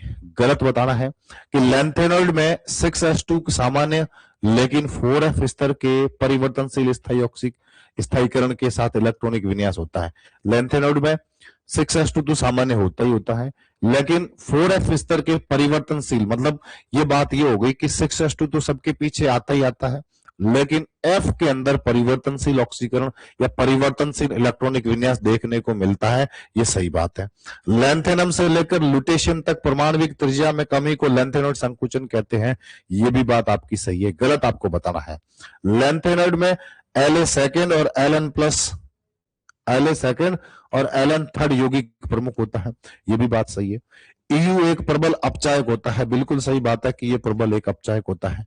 YBB क्या होता है? ऑक्सीकारक होता है। लेकिन TB क्या होता है? ये अपचायक नहीं होता है। TB अपचायक नहीं होता। TB क्या होता है? TB+2 होता है, वो ऑक्सीकारक होता है। कौन सा गलत है? केवल 4 नंबर का जो ऑप्शन है वो गलत है। अब गलत क्यों है? कारण देखो। कारण देखना, एनसीईआरटी जिंदाबाद जिंदाबाद कह रहा है कि यह देखा जा सकता है कि इन सभी परमाणुओं के इलेक्ट्रॉनिक विन्यास में, इन सभी परमाणुओं की किसकी बात हो रही है? बात न तो आपकी हो रही है न मेरी हो रही है। बात किसकी हो रही है? लैंथेनॉइड की बात हो रही है कि लैंथेनॉइड में सभी परमाणुओं के इलेक्ट्रॉनिक विन्यास में 6s2 एक सामान्य होता है, परंतु 4f स्तर के परिवर्तनशील निवेशन होता है। तो क्वेश्चन यही तो कह रहा था। क्वेश्चन क्या कह रहा था? क्वेश्चन ये कह रहा था कि लेंथेनॉइड में 6s2 सामान्य लेकिन 4f स्तर के परिवर्तनशील स्थानीकरण के इलेक्ट्रॉनिक विन्यास होता है। ये बात सही है, सही है। फिर दूसरा कथन ये पड़ा, लेंथेनम से लेकर लुटेशियम तक के तत्वों की परमाणविक और आयनिक त्रिज्या में लेंथेनॉइड संकुचन कहलाता है, तो ये लेंथेनॉइड संकुचन कहलाता है। तीसरा कथन कहां पड़ा, तीसरा नीचे होगा, ये लिखा पड़ा है कि लेंथेनॉइड में La सेकंड और Ln थर्ड प्रमुख यौगिक होते हैं। ये देख लो, ये एनसीईआरटी की लाइन है। चौथी लाइन देख लो, चौथी लाइन क्या कह रहा है, EU प्लस एक प्रबल अपचायक होता है। क्वेश्चन क्या कह रहा है कि EU प्लस एक प्रबल अपचायक होता है, सही बात है। EU प्लस एक क्या होता है, प्रबल अपचायक होता है, जो सामान्यतः +3 ऑक्सीकरण अवस्था में परिवर्तित हो जाता है, PU प्लस होता है। और ये क्या होता है, चेंज हो जाता है EU+3 में। ऑक्सीडेशन नंबर में क्या हुई, वृद्धि हुई, ऑक्सीकरण नंबर में वृद्धि होगी, क्या हो गया, ये अपचायक होता है, सही बात है। इसी प्रकार YB+2 जो +2 होता है, जिसका विन्यास ये होता है, और 4F एक अपचायक है। YB क्या है, अपचायक है। YB+2 एक अपचायक होता है, लेकिन TB+2 क्या होता है, देखो लिखा है आगे, देखो लिखा है TB कहां गया, YB+2 लिखा है, लेकिन TB+2 अपचायक नहीं होता, वो एक ऑक्सीकारक होता है। ये TB R2P ऑक्सीकारक की तरह कार्य करता है, देख लो किसकी तरह, ऑक्सीकारक की तरह कार्य करता है, तो उसमें वो वाला कथन गलत हो जाएगा। चलो आगे देखो, अगला क्वेश्चन 30 नंबर का क्वेश्चन है, और ये क्वेश्चन क्या कह रहा है कि एक्टिनोइड की सामान्यतः लेंथेनॉइड की तुलना में अधिक ऑक्सीकरण अवस्था प्रदर्शित करते हैं। इसका मुख्य कारण क्या होता है, मुख्य कारण यह होता है कि आपकी जो 4F और 5D श्रेणी के तत्वों की तुलना में 5F और 6D, ये 5F और 6D की तुलना लगभग क्या होती है, इनकी त्रिज्या या इनकी कक्षकों के बीच की ऊर्जा होती है, वो लगभग क्या होती है, समान होती है। तो ऊर्जा का अंतर हमेशा कम हो जाता है, किस किस के बीच में, 4D और 5D की तुलना में 5F और 6D कक्षकों के बीच में ऊर्जा अंतर बहुत कम होता है, जिसके कारण इनकी ऑक्सीकरण संख्या अधिक प्रदर्शित करते हैं। देखो कहां लिखा है, ये लेंथेनाइडो की है, एक्टिनाइडो की ऑक्सीकरण अवस्था दी हुई है। एक्टिनोइड श्रेणी की ऑक्सीकरण अवस्थाओं का अधिक परास होता है, आंशिक रूप से इसका कारण क्या है, कारण है कि 5F 6D और 7S इस तरह की समतुल्य ऊर्जा का मतलब क्या होता है, उनका ऊर्जा अंतर जो होता है, ऊर्जा का अंतर क्या होता है, कम होता है, ऊर्जा लगभग क्या होती है, समान ऊर्जा के कक्षक होते हैं। अब देखो यहाँ क्वेश्चन क्या पूछा जाएगा, यहाँ क्वेश्चन ये अभी असिस्टेंट प्रोफेसर के अंदर आया था कि निम्नलिखित में से कौन से तत्व जो सर्वाधिक ऑक्सीकरण अवस्था प्रदर्शित करते हैं, नेपच्यूरियम और प्लूटोनियम की ऑक्सीकरण अवस्था एक्टिनोइडों के अंदर सर्वाधिक होती है, और जो +3 ऑक्सीकरण अवस्था इनकी सामान्य होती है। एक्टिनोइड की ये +3 होती है, लॉरेंशियम की भी +3 होती है, इनकी भी +3 होती है, ये दोनों याद कर लेना, +3 4 5 6 7, ठीक है। आगे देखो, आगे कह रहे हैं कि एक्टिनाइडों की अधिकतम संभावित ऑक्सीकरण अवस्था निम्न द्वारा। अधिकतम एक्टिनाइडों के अंदर अभी बताया कि NP और PU दर्शाते हैं, NP और PU होते हैं, जो नेपच्यूरियम और प्लूटोनियम होते हैं, वो सर्वाधिक ऑक्सीकरण अवस्था दर्शाते हैं, अभी बता दिया। उसके बाद देखो नीचे दो कथन दिए गए हैं, नीचे दो कथन दिए गए हैं, आपको कथन दिए गए हैं, और एक अभिकथन A और उसके कारण R से चिन्हित किया गया है, और आपको कारण बताना है। यहां लिखा है कॉपर, क्रोमियम और कॉपर 3D श्रेणी में अत्यधिक स्थायी तत्व होता है। क्यों होता है, क्योंकि इनका इलेक्ट्रॉनिक विन्यास होता है 3D 5 4s1, और इनका होता है, कॉपर का होता है 3D 10 4s1। ये स्थायी तत्व होते हैं, बिल्कुल सही बात है। अर्धपूर्ण और पूर्ण भरे हुए कक्षक के अपेक्षाकृत अधिक स्थायी होते हैं। ये 3D 5 होना, इसका क्या चाहिए, होना चाहिए 3D 4 4s2, और होना चाहिए 3D 9 4s2, लेकिन ये नहीं होता है, ये भी नहीं होता है। अर्धपूर्ण स्थायी विन्यास प्राप्त करने के कारण ये स्थायी हो जाते हैं, इसलिए A और R दोनों सत्य है, और ये इसका क्या है, कारण भी है, सही बात है। तो इसको भी आप कर लेना, ये इसका कारण है, ठीक है। आगे देखो, आगे लिखा है, नीचे दो कथन दिए गए, कथन कारण वाला वापस क्वेश्चन आया है। एक को अभिकथन, एक कारण को R से चिन्हित किया गया है। अभिकथन कह रहा है कि कई त्रिसंयोजी लैंथेनोइड आयन ठोस और विजलीय विलयन में रंगीन होते हैं। ये मैंने पीछे अभी बताया कि जो लैंथेनोइड त्रिसंयोजी लैंथेनोइड होते हैं ठोस अवस्था और आयनिक अवस्था में जलीय विलयन के अंदर क्या होते हैं, रंगीन होते हैं। क्वेश्चन कहां गया वो, ऐसा एक क्वेश्चन था अभी, एक क्वेश्चन था तो सही भाई, 100% था एक क्वेश्चन, लेकिन वो अब क्वेश्चन मिलेगा नहीं मिलेगा कोई पता नहीं है। नहीं मिले तो छोड़ो, आप देख लेना, उसमें से देख लेना इनकी जो ठोस अवस्था में जो होते हैं और या फिर इनके जो ये विलयन अवस्था में होते हैं, इनके क्या होते हैं, रंगीन प्रकृति के होते हैं। कैसे होते हैं, रंगीन प्रकृति के होते हैं। इन आयनों का रंग एफ कक्षकों में अयुग्मित इलेक्ट्रॉनों की उपस्थिति के कारण होता है। ये भी सही है। तो कारण और कथन दोनों सही है, कारण कथन की व्याख्या करता है, ये ए नंबर ऑप्शन इसका भी राइट हो जाएगा। ठीक है, इतना इसमें कुछ था नहीं। अब देखो, ये देखो, एक संक्रमण तत्व जिसकी ऑक्सीकरण अवस्था +3 है। ऑक्सीकरण अवस्था कितनी है, +3 ऑक्सीकरण अवस्था दी हुई है। संक्रमण तत्व जिसकी ऑक्सीकरण अवस्था +3 होती है, इलेक्ट्रॉनिक विन्यास दिया हुआ है, इलेक्ट्रॉनिक विन्यास ऑर्गन 3d5 दिया हुआ है। इसकी परमाणु संख्या कितनी है। अब देखो, अगर मैं क्वेश्चन को देखूं तो ये कह रहा है कि +3 ऑक्सीकरण अवस्था के अंदर होना चाहिए और इसका इलेक्ट्रॉनिक विन्यास होना चाहिए, इसका इलेक्ट्रॉनिक विन्यास होना चाहिए ऑर्गन 3d5 होना चाहिए। चलो मैं बात कर लेता हूं 25 नंबर पे। 25 नंबर पे कौन आता है, मैग्नीज आता है। Mn+3 निकालो, क्या निकालो, Mn+3 निकालो, इसका इलेक्ट्रॉनिक विन्यास निकालो। मैग्नीज का इलेक्ट्रॉनिक विन्यास होता क्या है, मैग्नीज का होता है 3d5 4s2 होता है। ठीक है, अब इसमें +3 का मतलब ये गया एक और ये बचा, पीछे क्या बचा, ये ऑर्गन आ जाएगा और 3d4 हो जाएगा, तो ये तो हो ही नहीं सकता। इसको लो 26 नंबर को, 26 पे कौन आता है, ये Fe आता है, आयरन आता है। तो आयरन को लीजिए, या आयरन क्या कहता है, आयरन का होता है ऑर्गन 36 4s2, 36 4s2 होता है। और यहां कहा है Fe+3 लेना है। क्या लेना है, Fe+3 लेना। मैं नहीं कह रहा हूं कि Fe+3 लो, ये क्वेश्चन कह रहा है कि उस तत्व की ऑक्सीकरण अवस्था +3 होती है, मतलब Fe+3 करना है।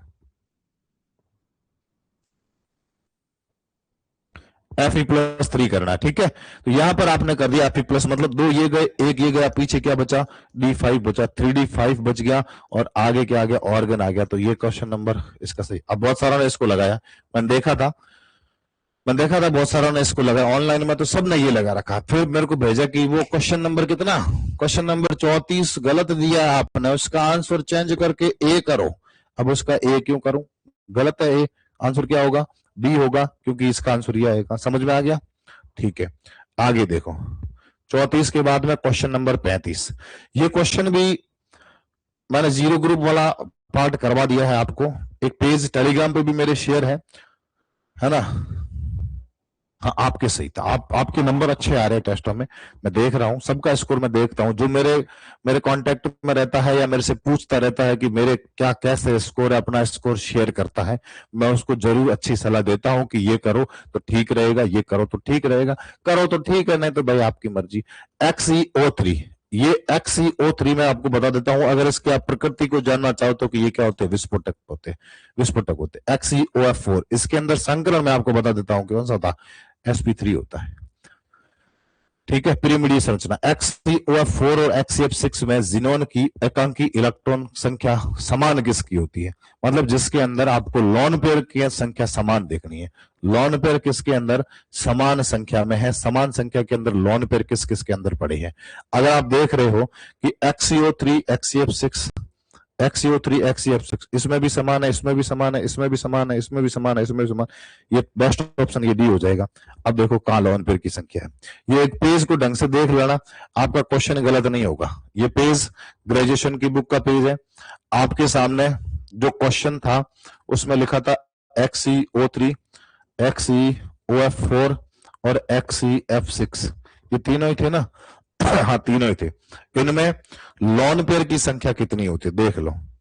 तो जो XeO3 है, ये XeO3 पड़ा, इसके अंदर आप संकरण भी लिख देना। संकरण, अब इसको मैं समझाने बैठूंगा तो संकरण भले करते जाओ, टाइम लगेगा।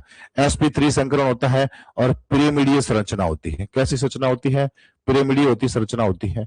XeF4, ये आपका पड़ा XeOF4, कहां गया ये पड़ा XeOF4, वर्ग पिरिमिडीय। देखो इसके अंदर लॉन पेयर कितने, ये इनके अंदर लॉन पेयर ये वाली पड़ी एक, कितना लॉन पेयर, एक लॉन पेयर हो गया। XeOF4 ये लॉन पेयर कितना पड़ा, एक पड़ा। XeOF4 इसकी संरचना कैसी, इसकी संरचना होती है वर्ग पिरिमिडीय। देखो अगर विस्तृत रूप से पढ़ना है तो फिर कोर्स में मैंने करवाया है, और इसके संकरण होता है वो कैसा होता है, sp3d2 होता है। और उसके बाद में आपका बचा XeF6। XeF6 कहां पड़ा है, ये पड़ा XeF6।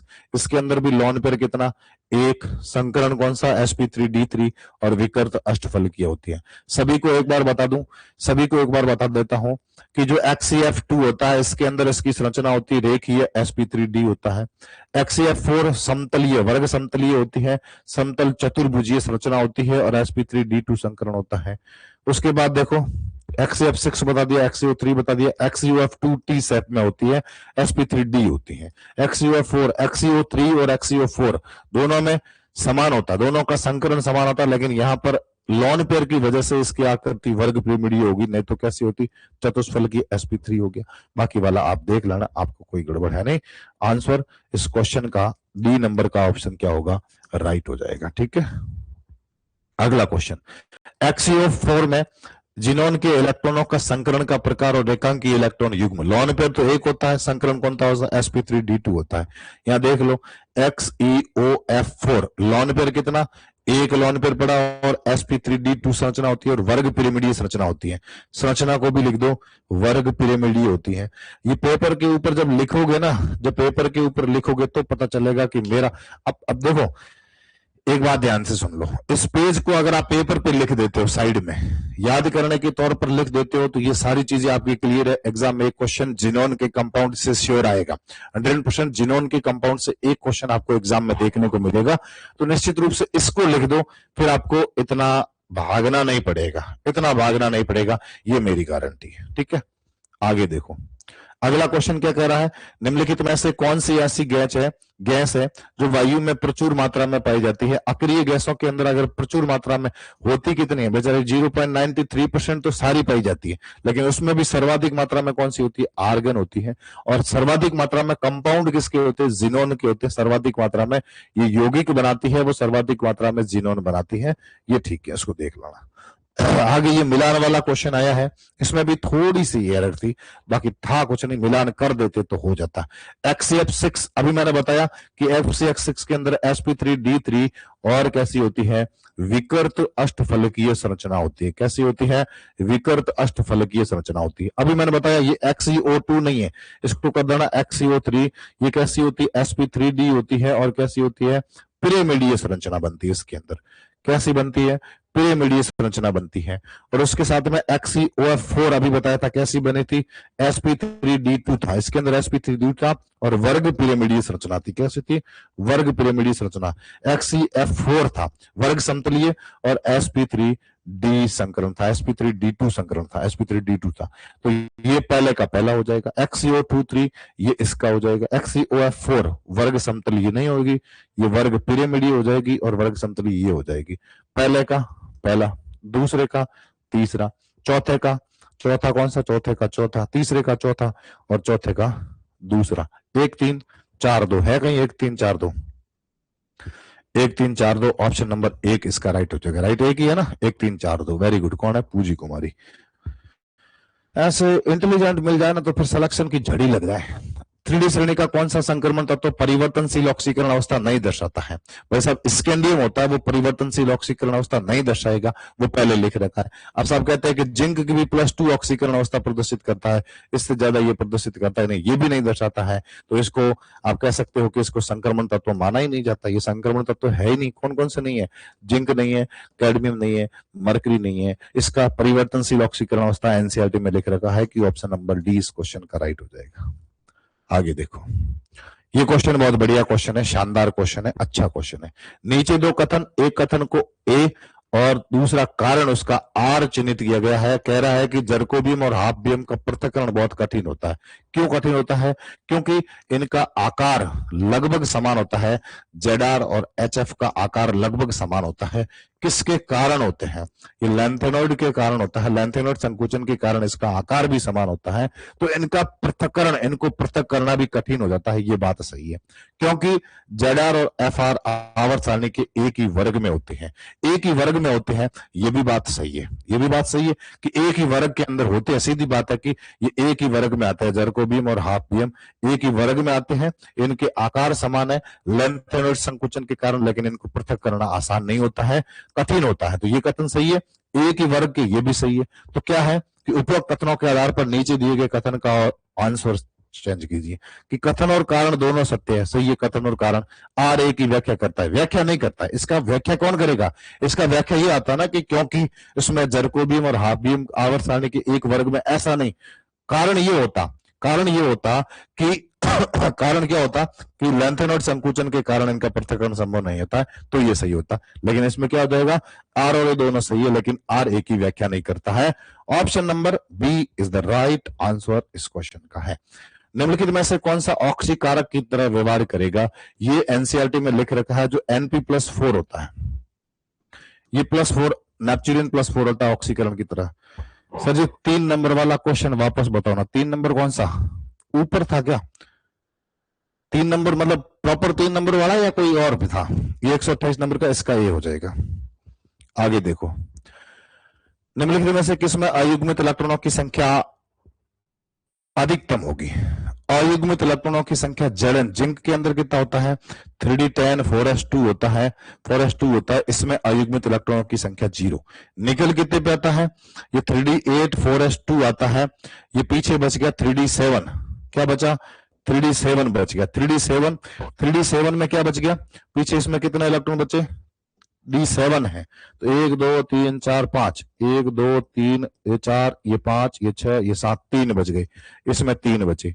Cu प्लस में कितना बचा? 1 बचा, तो इसमें 0 ही होगा क्योंकि 1 वो चला जाएगा। Fe+2 होता है 3d6 4s2 होता है, 2 गए पीछे 5 4 बचे, तो इसमें 4 हो गए, तो ये ज्यादा हो जाएगा, सबसे ज्यादा इसमें हो जाएगा।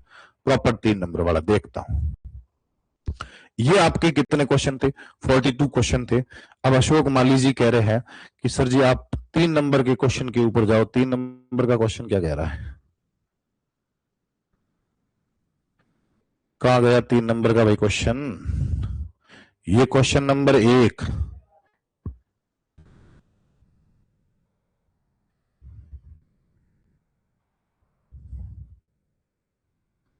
ये, हाँ ये भी डाउट था कि ये संक्रमण तत्व नहीं होता है, इसका आंसर कैसे मान लिया? यही कह रहे हो अशोक जी? बताओ इसमें क्या दिक्कत थी? संक्रमण तत्व ऐसा कौन सा है? हालांकि कौन सी टेस्ट, हाँ टेस्ट की पीडीएफ मैं आज अपलोड करवा दूंगा, कोशिश करूंगा कि आज टेस्ट की पीडीएफ अपलोड करवा दूं, है ना? दोनों टेस्ट की, पांचों टेस्ट की पीडीएफ अपलोड हो जाएगी, जो भी पीछे बचे। इसमें क्या दिक्कत थी? सबसे कम परमाणुकरण एंथैल्पी इसकी होती है, इसका कारण भी आपको दे रखा है, ये देख लो, ये कारण भी दे रखा है और एक क्वेश्चन भी आएगा।